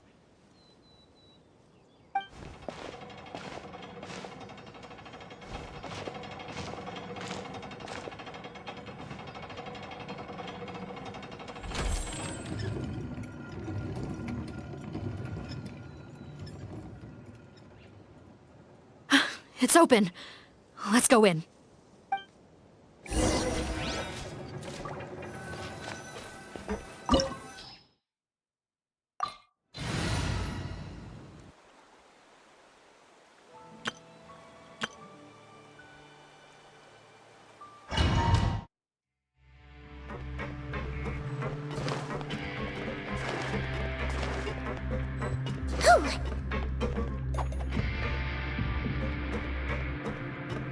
How did they get in here?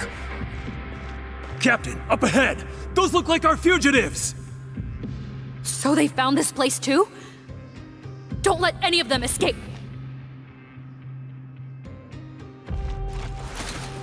Let's blow bubbles! The wrong test subject. Should replace my hammer.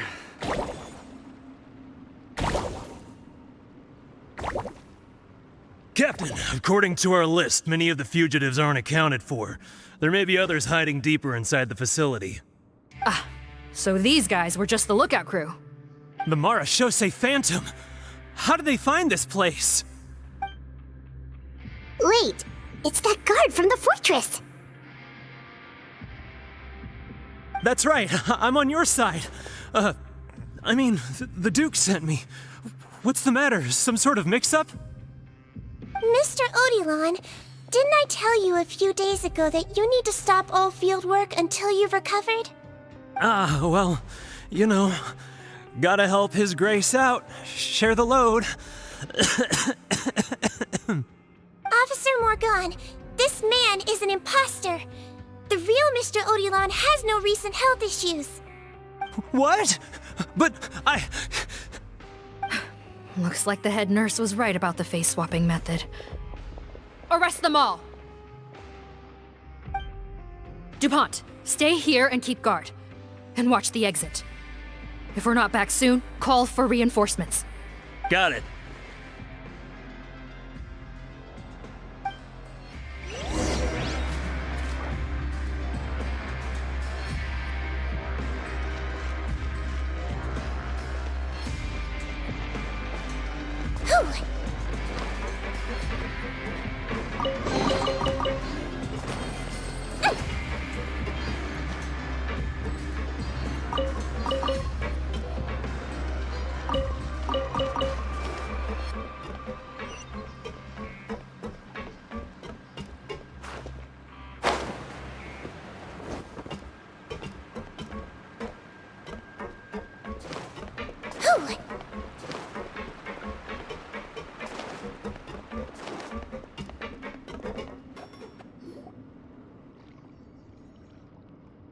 So many jars.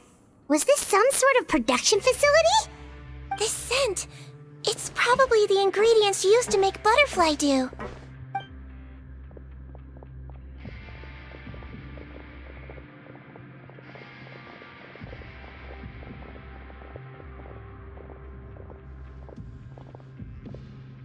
How come they're all empty? Did it sell so well that he ran out of supplies? How strange. Why would Rawat choose to manufacture a popular product like that in such a difficult-to-reach location? Given our suspicion that he may have been coerced into the illegal drug trade, I would have thought that any production facility we find here would be used for illicit purposes. Perhaps butterfly dew is itself an illegal drug. Do you have any evidence for that claim? No, just a guess. We need to find Rawat as soon as possible. He has all the answers we need. Understood. Well, let's not linger here. Let's go. Come on.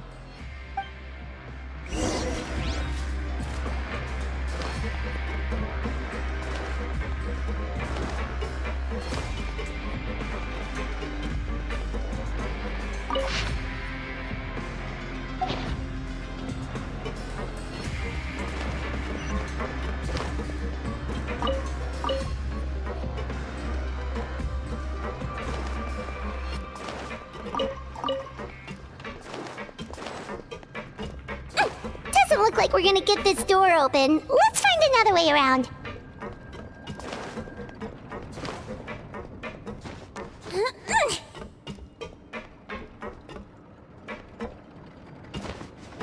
This one's closed too! What's with those carts and tracks? Oh, maybe it's one of those doors that opens when it senses cargo passing through.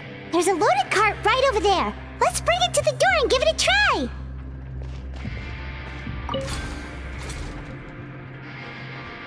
Don't slip and fall!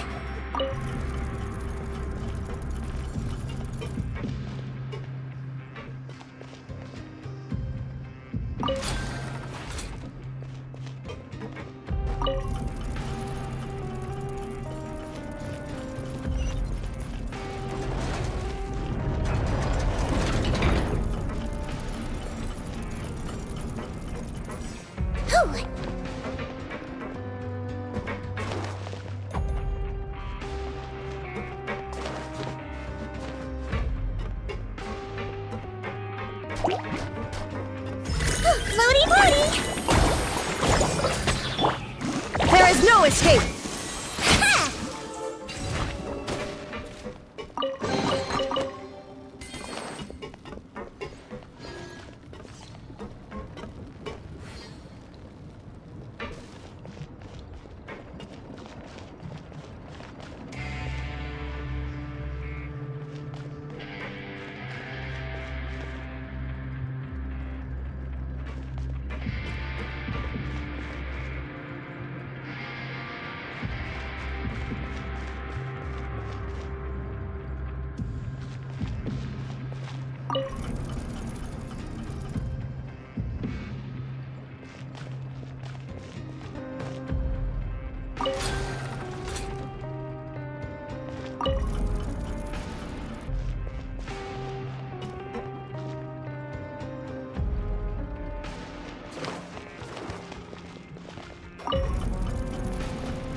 Don't slip and fall!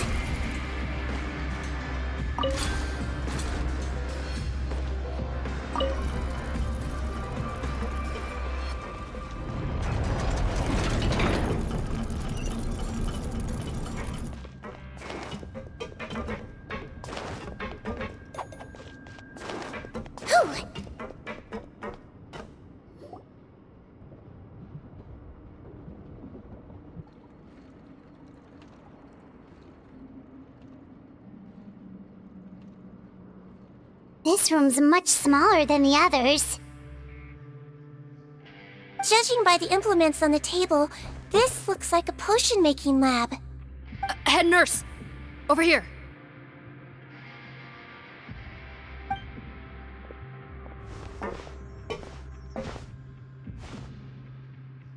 Let's see.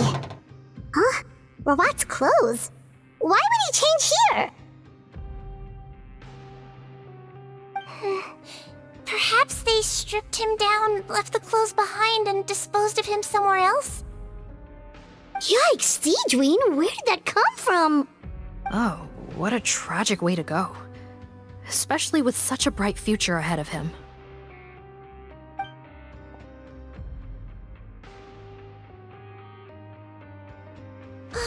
There's a path leading further on, Officer Morgan.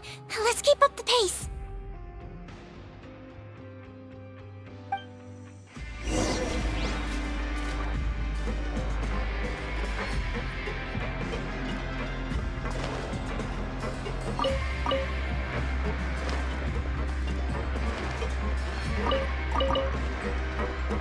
Don't slip and fall.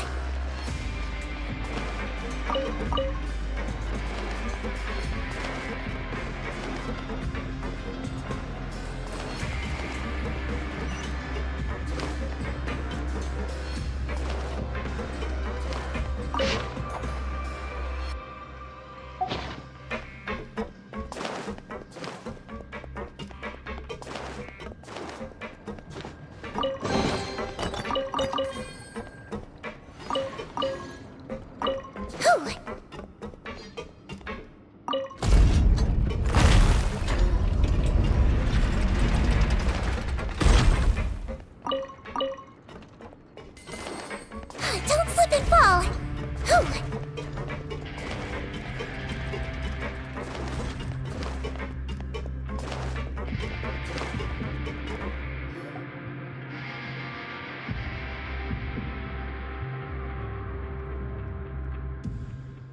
Shh! There's a whole bunch of people in there!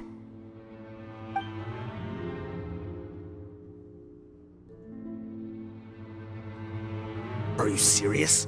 You're telling us that within a day, our faces are going to rot like yours? Fontainian physiology changed dramatically after that great flood, and it's not as compatible with this face-changing solution as before. The side effects are as you can see. Why didn't you say anything before we all used it? Look, my plan got you all out of prison, didn't it? You'd have much bigger problems to worry about right now if the Marshal say Phantom found out about your other crimes. Consider an ugly mug getting off lightly. Ugh. You're just lucky we didn't leave you in there after you disappeared on us with no warning. We only let it slide because we're former partners. And now you have the gall to pull a stunt like this? Partners?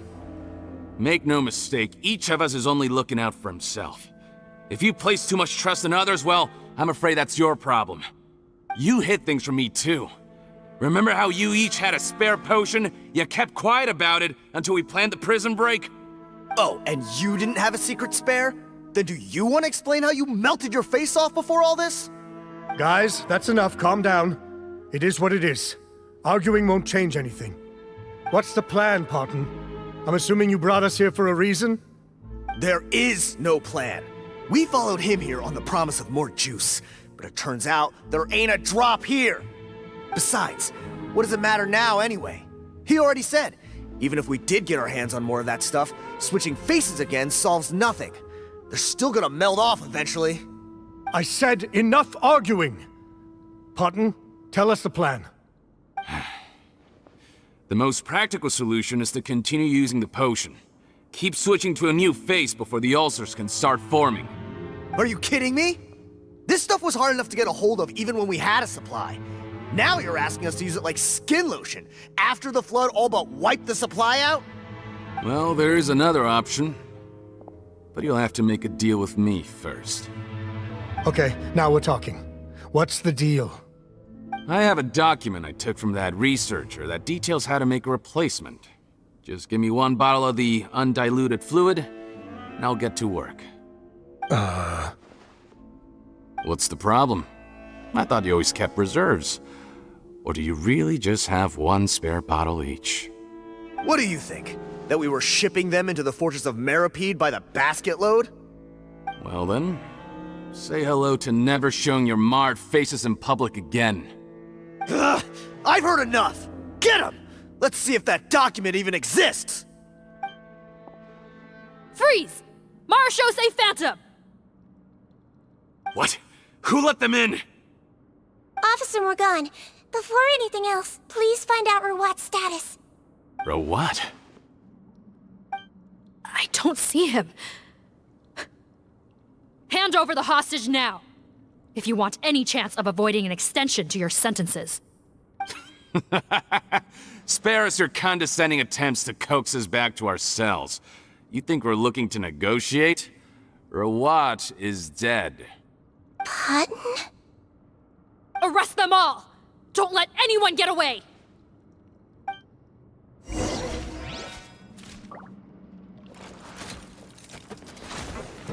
Let's blow bubbles!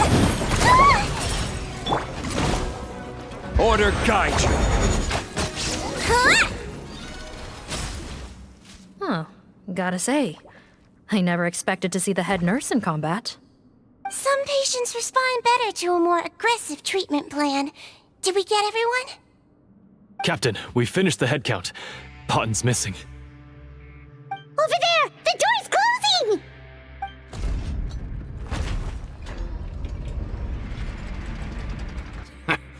One group trying to arrest me, another trying to hunt me down. Good. I gotta kill two birds with one stone. How did he get up there? There must be a secret passage somewhere. Find it! Don't waste your energy. I already sealed it off. How naive. We have more people outside. If we're not back out by the agreed time, they'll come to our rescue. Well then, you'd better hope they get here in time.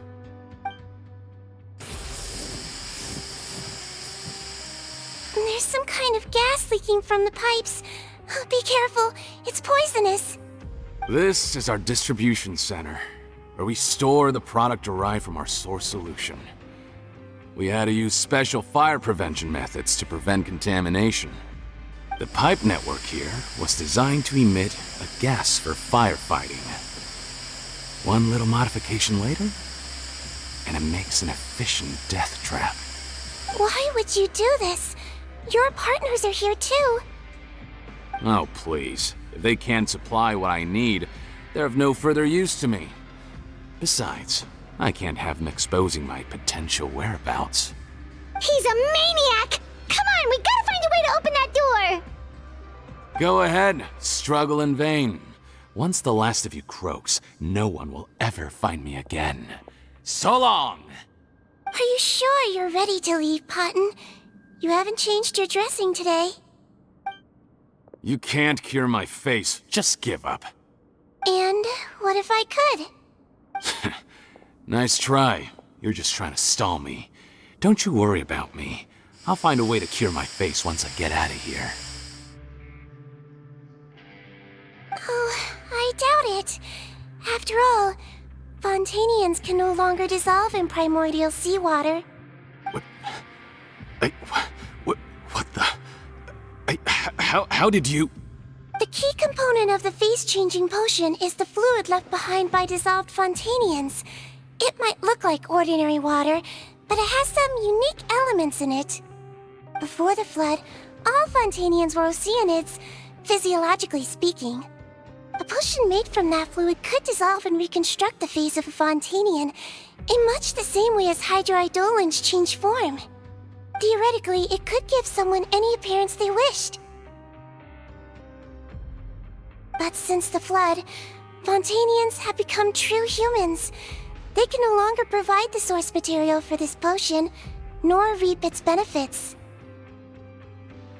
Are you saying this potion is made from Fontainians dissolved with primordial seawater? Then their crimes are far worse than I thought. How could you know all of this? No, wait. Of course! Well, well. So that's why you have a human appearance. It also means that I have a formula you're unaware of. The air's getting thicker. It's getting hard to breathe.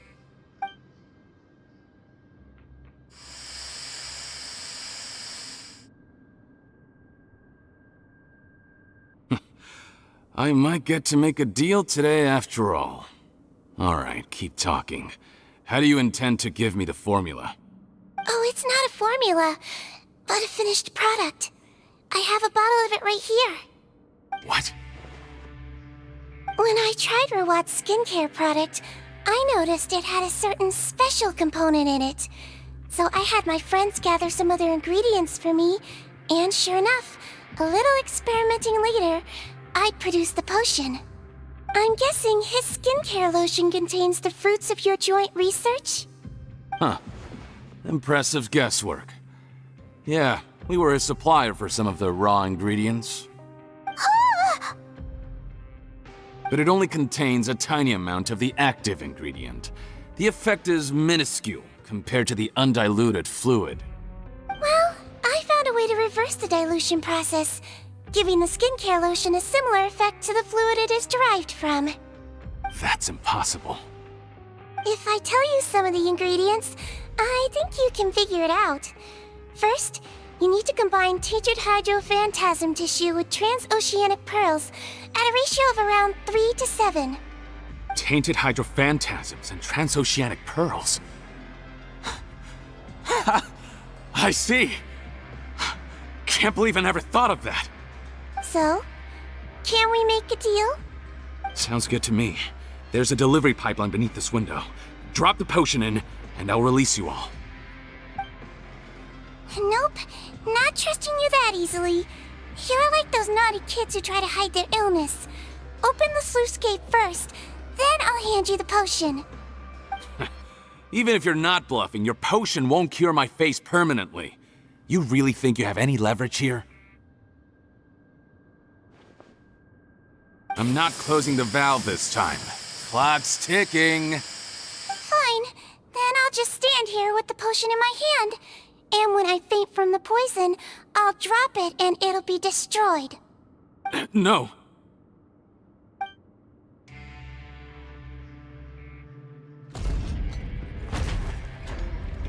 It's open! Disable that sluice gate! Jam it! Don't let it close again! That's more like it. In that case, a promise is a promise. Head nurse, there's too much poison gas in here. We have to leave, now!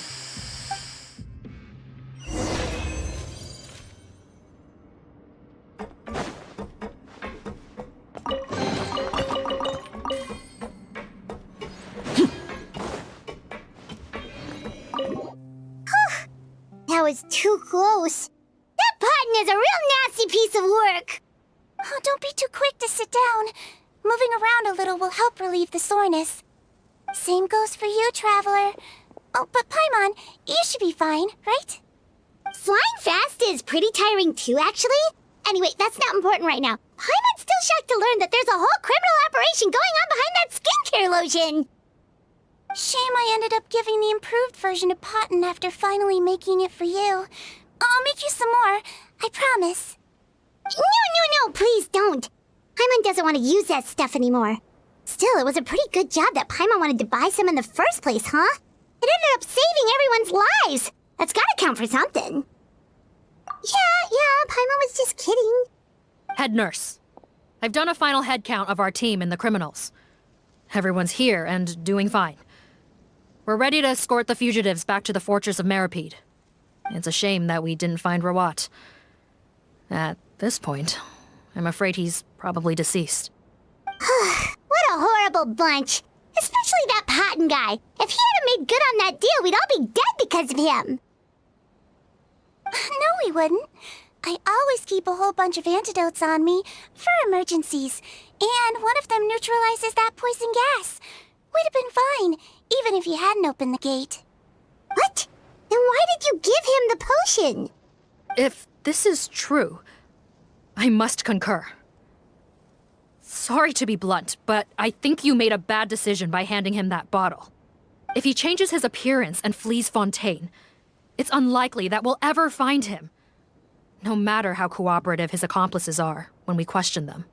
No, you don't understand. I gave him the potion precisely so we could be sure where he'll go next.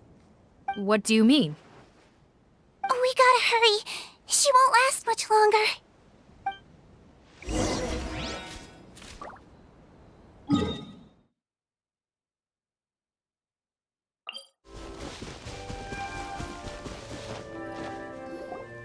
Don't move a muscle. I might be short, but I pack a mean punch. Captain, you're just in time. While I was lying in wait, I spotted this crook snooping around, trying to find a way in. So I detained him. Oh, his face. Are you... Potton? So this is where you were heading, huh? What? This is how Potton looked before his face was marred. His current appearance matches the mugshot on his arrest warrant. I see. Wait, so what's going on? Wasn't the whole point of the potion to disguise himself and escape Fontaine? Why would he change back to his original face and run right into our trap? Enough of this nonsense. Let me in! You better pipe down. There's an old lady in there who's very sick. No way are we letting a crook like you inside. To heck with it. Listen to me. I'm Rawat. That's my mother in there. He's gotta be lying, right?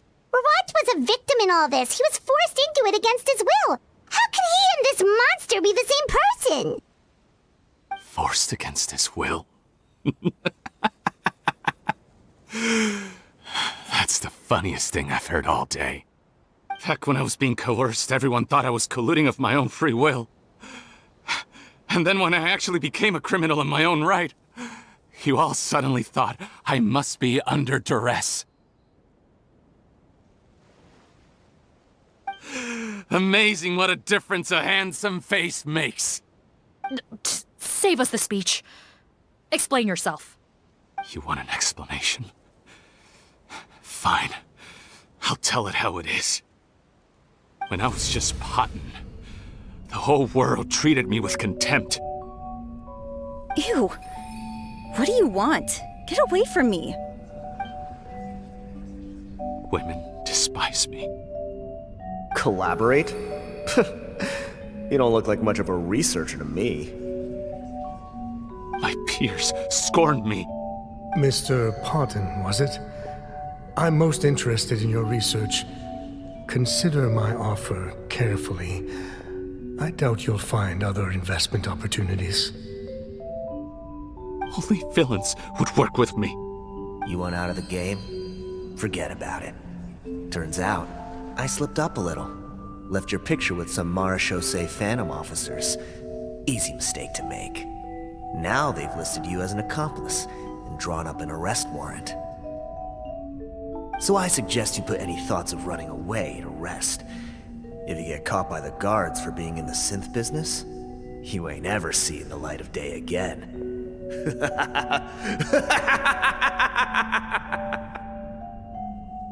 There was no way out for me.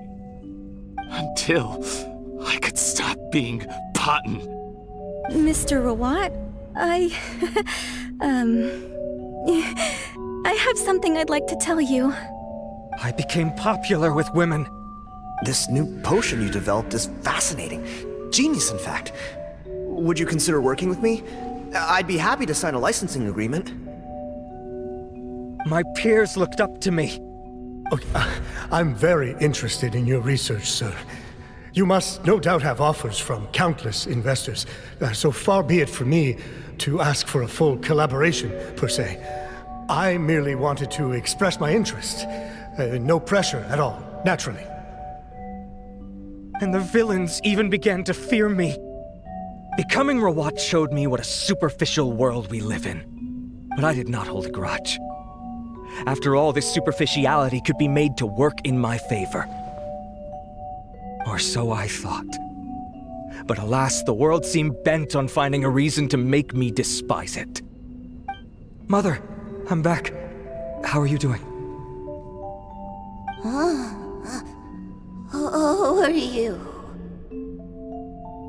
I bought the best medicine Mora could buy, but nothing would cure her illness.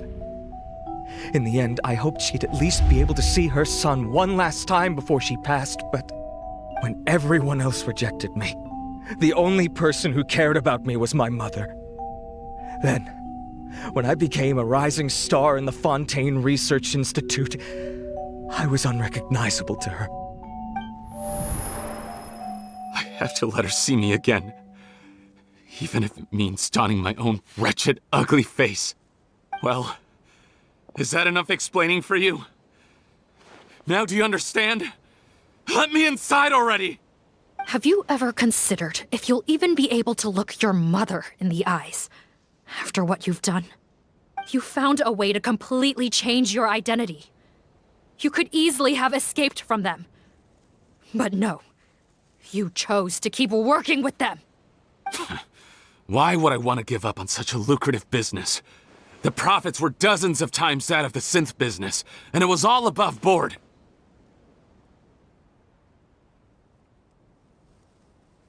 So you kept being a villain just for the money? Villain? By what standard? Is doing evil deeds really what makes someone a villain in your eyes? Or does it all come down to the way they look? None of you saw a villain when I was wearing my other face, did you? You have no right to judge me! You're all just fake people living in a hypocritical world! I regret nothing! My mother would understand! You're a villain to the core! But especially that tongue! Honestly, I don't see a villain when I look at your current face either. Don't humor me. You don't seem surprised by my confession in the least. How long have you known the truth? I didn't know anything for sure until you chose to take that potion bottle and spare our lives. But if you're asking when I started suspecting you, it was the first time you came to see me at the infirmary. I had to confirm my suspicions. That's why I chose to join this investigation. Are you kidding me? A young, promising researcher and a wretched criminal? What on earth gave you the idea that they could be one and the same person? Well, there were no visual clues. This potion's face-changing effects are very powerful. Even as a Melazine, I couldn't see through the disguise. But I believe I understand humanity a little better than most of my kind. Humans have certain fundamental qualities that do not change with their appearance. Fundamental qualities, huh? So you think you're the one who's seen through me, do you? Most people probably don't know this, but I think I can guess what your deal is. Melazine constitutions are very close to that of water, so it stands to reason that the potion should work on them too. You used it yourself, didn't you? That's why you have a human appearance. Sigewinne? Yes, you're right.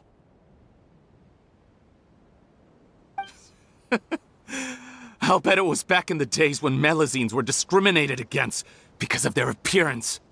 It was either carry on living in the gutters as part of an alien race cast out by humanity, or become the head nurse of the fortress of Meripede, revered by all.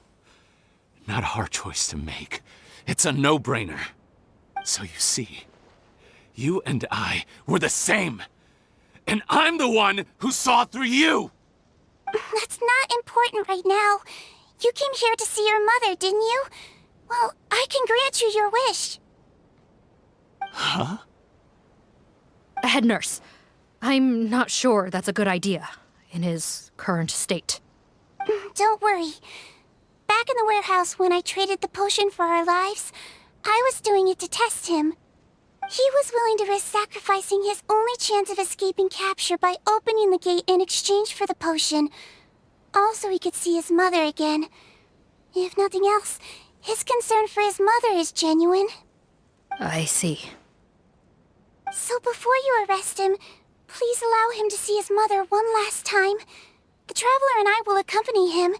You have nothing to worry about. All right. I understand.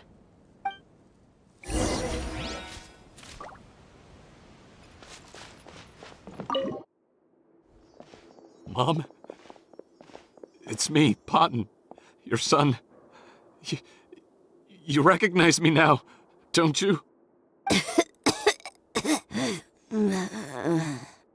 Mom, What's wrong? I'm sorry, but I have some bad news. I examined your mother last time we were here, and it appears that due to her prolonged fever, she's lost her eyesight. What? Your appearance no longer has any bearing on her ability to recognize you. But there are always other ways to remind our loved ones who we are, wouldn't you say? No, it can't be. Please, Mom, open your eyes. It's me, your son, Potton. If you really can't see my face, then here, take my hand. Tell me you feel your son's hand. I've done so much to get to this point. Please, you have to recognize me.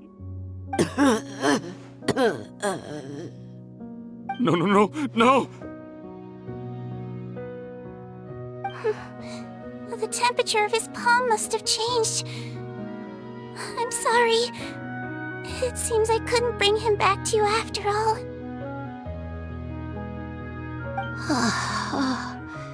It's you. Thank you. Oh, of course. Mom, why will you answer her and not me? Why? No more questions, Potton. She's gone. Mom?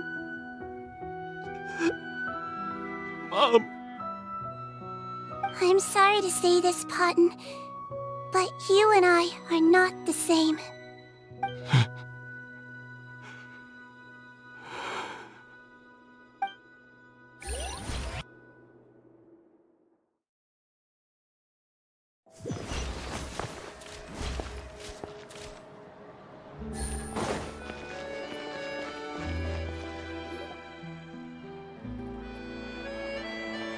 The wait is over, everyone!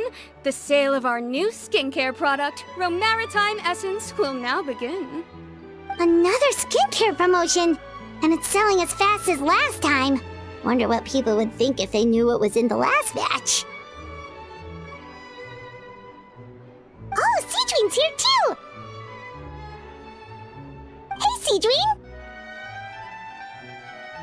Oh, Traveler Paimon, hello! I hope you two got a good rest yesterday after all your hard work.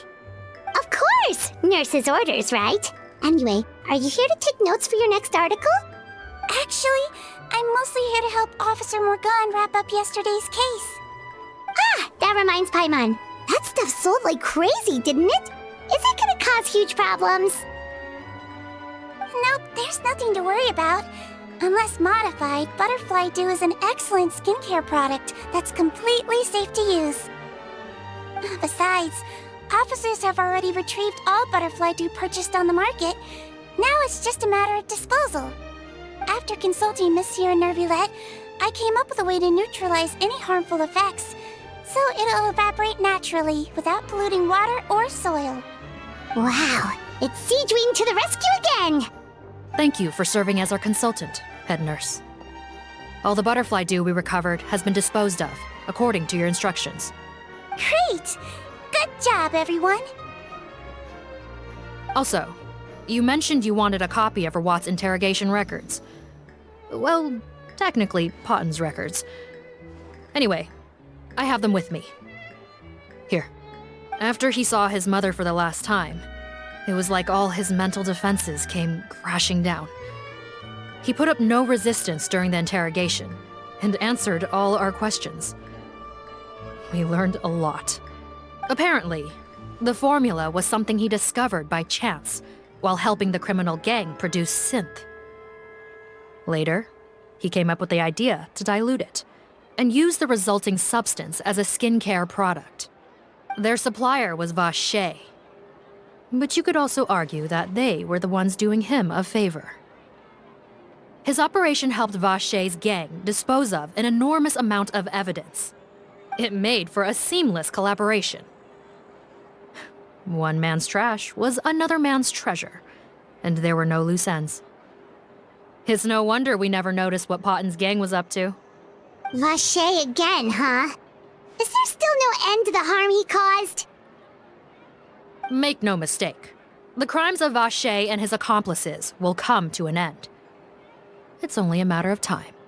Since the flood cut off their supply of primordial seawater, they've been forced to resort to riskier methods, like using their private reserve to attack people on the street. Naturally, those attempts all ended in failure. After receiving numerous reports, we were able to zero in on the gang and eventually round them up. That sounds more like it.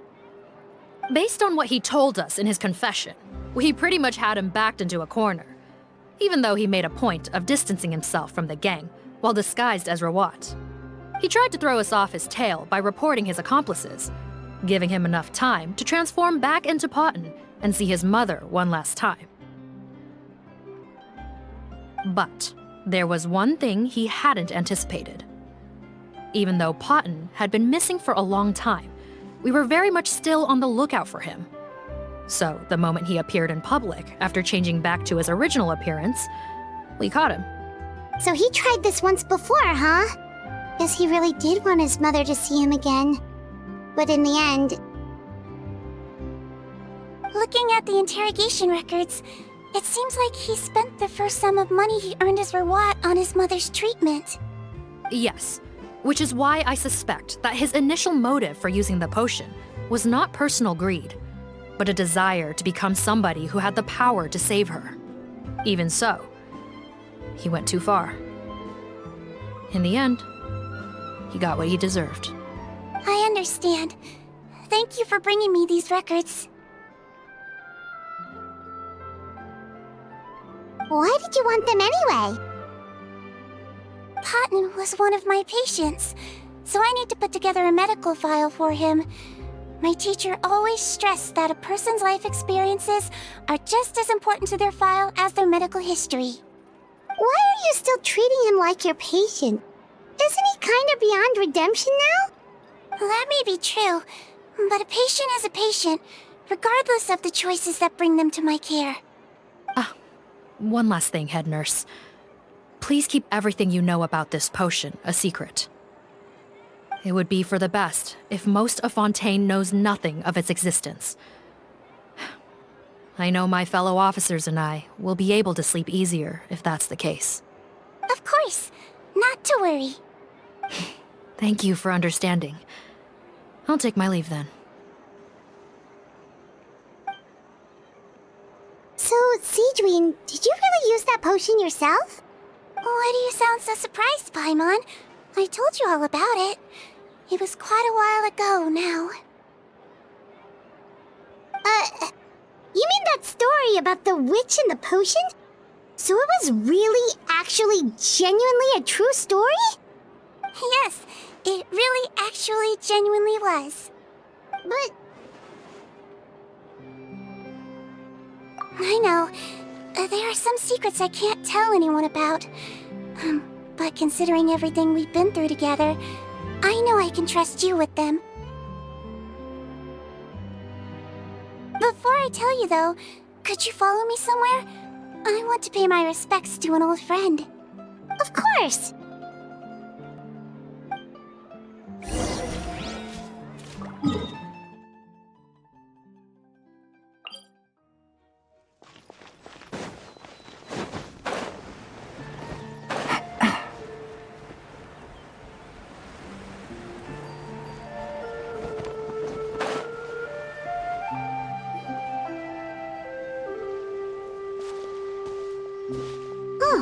Nervalette and Risley, they're here too! Good to see you, traveler. Paimon. I trust all has been going well for you? Big news, everyone. The Udex is out of his office on important business. Is that genuinely something people would consider big news? Why wouldn't they? Important business is a big deal. Ah, yes, you're quite right. When someone you care about requires emotional support, being there for them at the right time and place is of the utmost importance. After reading the Maréchal Phantom's reports, I had a feeling a trip here might be in order. Take note. That, my friends, is how Monsieur Neuvillette shows that he cares. We're both here for the same purpose, actually, to accompany Sigewinne as she pays her respects to her late teacher. So the old friend she mentioned was her teacher then? The witch? Oh, sorry. Paimon didn't mean to be rude. It's only 'cause Sigewinne calls her that all the time, so... I doubt she considers that title to be offensive, Paimon. Don't worry. Indeed. In fact, I believe Sigewinne would take it as a sign of affection. She has spoken of this doctor on many occasions, and it sounds like she was a truly generous individual. In those days, many people harbored prejudices against Melusines. She was the only teacher willing to take Sigewinne on as a student. Wow. It's really nice of you two to be here for Sigewinne. Guess you guys really look out for your younger colleagues, huh? Younger colleague? Well, that might be true for the Udex, but I'm not sure I can say the same. Sigewinne served a sentence in the fortress of Meripede hundreds of years ago, and after she did her time, she decided to stick around. She's been an integral part of our administration ever since. Strictly speaking, the head nurse has been around longer than most people in the fortress, myself included. Pretty sure that makes me the younger colleague. She served a sentence? Yes. Long before I became Udex, there was an ancient law in Fontaine that prohibited any attempt to transform another species into a human.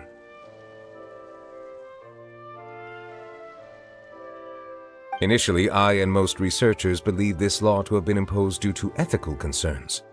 But now, it seems more likely that the law was nothing more than an insurance policy, a way for Egeria to ensure that her people would remain insulated from the truth, thus enabling them to lead more straightforward, happier lives.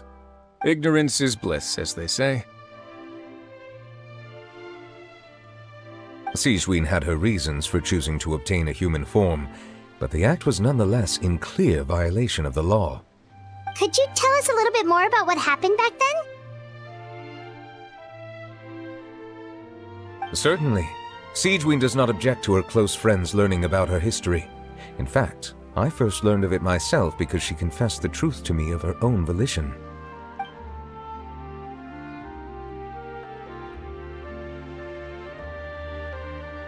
Even with their daughter so ill, they kicked you out? Stubborn as always. And prejudice isn't a disease I can cure either.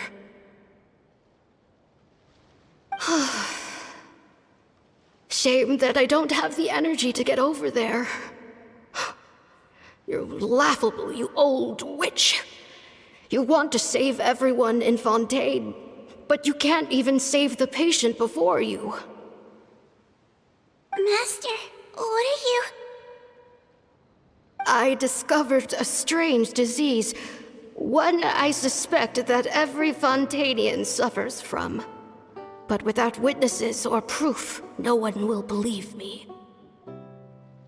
I had no choice but to experiment on myself to find a cure, but I hit a wall. And as you can see, it took a wretched toll on me. Then I'll find a cure for you, and then you can go cure her. There's no need. I am beyond saving now. There's nothing you can do. But, Master... As I said before, a doctor's duty is to treat whatever ailments they can. I know, but they don't trust me at all.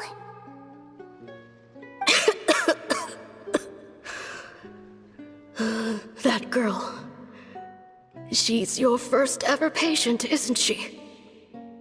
Tell me, what cost are you willing to bear to see her cured? I'll do whatever it takes. Even if it means breaking the law and being punished for it? As long as I don't hurt anyone. Yes.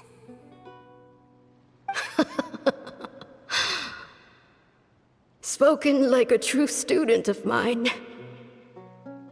Then I shall make one more final gamble. And see my experiment through to its end. Leave me for now, and come back in 2 hours. If I am able to work this miracle, then I will have found a way to save all Fontainians, and I shall be able to help you treat that girl. If not, then it means there is one more disease in this world that I cannot treat. In that case, do not come looking for me. I will leave you a parting gift. An accidental discovery happened upon through my study of this strange disease. It has little use, but it will at least help you cure this one patient you can reach.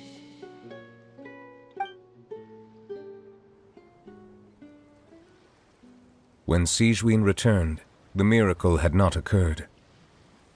She found a potion bottle and a note on the table.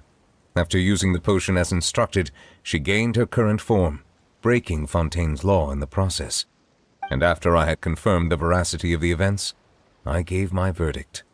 So that's what happened.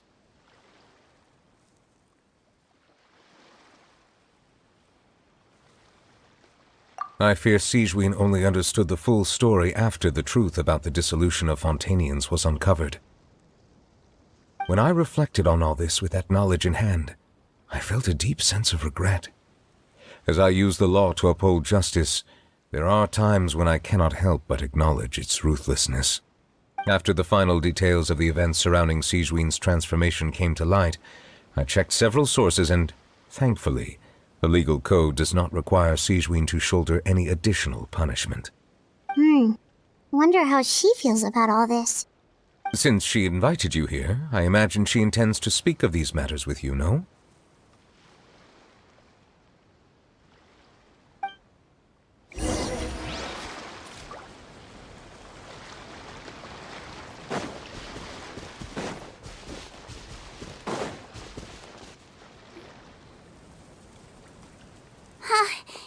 You're here.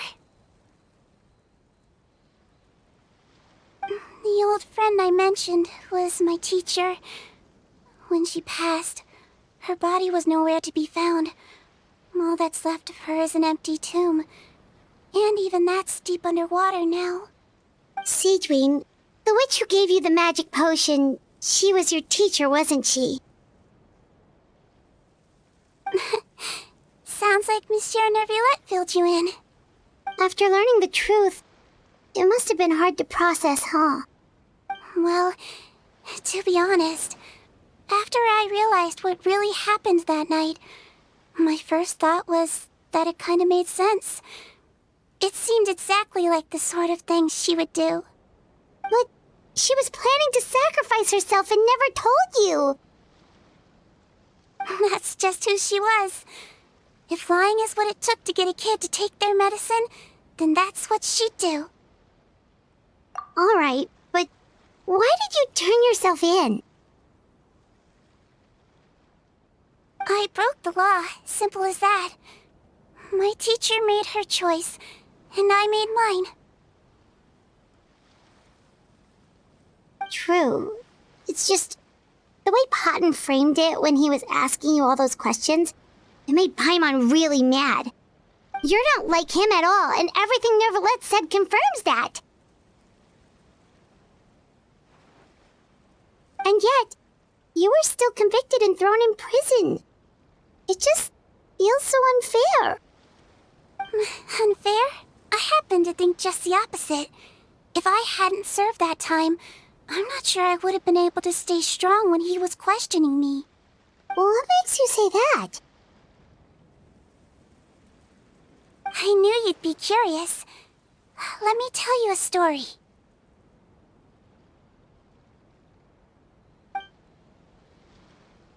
The verdict came down. This Melusine is guilty. The Iudex defended the authority of Fontaine law, But he did not confiscate the Melizine's medical kit. And so, the Fortress of Meripede gained a new little doctor. She still wore her hood and raincoat, even though it never rained in the fortress. Perhaps thanks to her human appearance, no one refused her treatment. She treated more and more patients, and her sentence grew ever shorter. Finally, the people of the fortress could not live without her, and though her sentence ended, she did not leave them either. Then one day, she received an invitation from the outside world. The location seemed familiar, and when she arrived, an old lady was waiting for her. She saw right through the Melizine's disguise, but didn't reveal it. Instead, she asked a question. Tell me, why do you think you gained the respect of so many people, despite being a Melizine? Because I look like a human? It's been 50 years, Sigewinne, and you haven't aged a day. I think everyone knows you are not human. I finally found you, after all these years. I still remember, you know.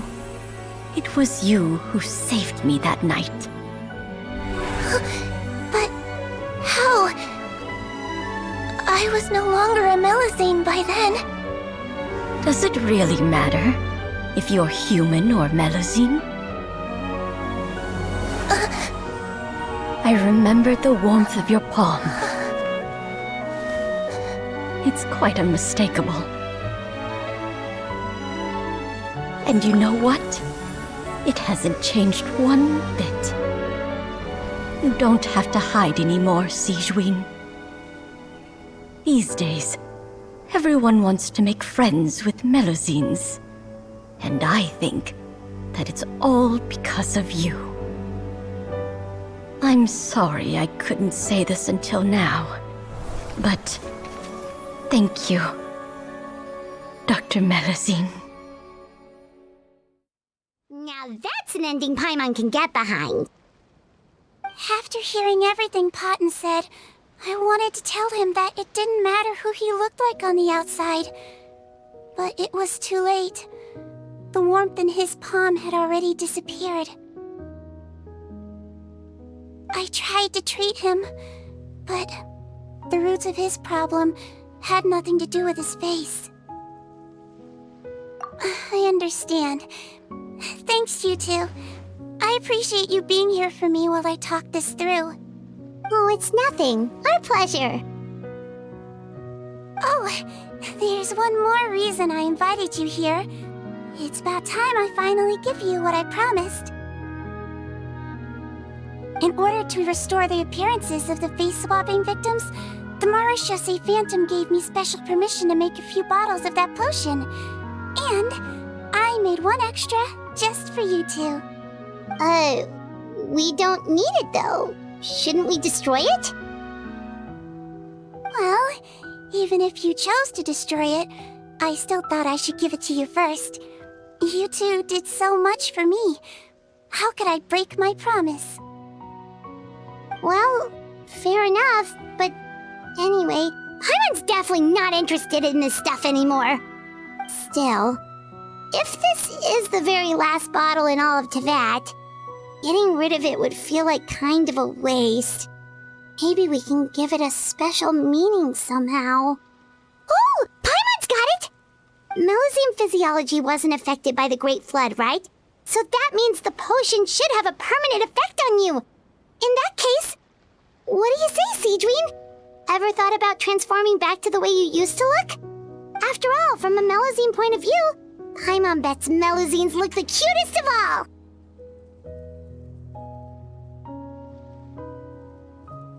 Paimon, after everything, do you really think it matters whether I'm Melizine or a human? Well... What was Paimon thinking? You made up your mind a long time ago! Yeah, let's just destroy this thing. Leave it to me.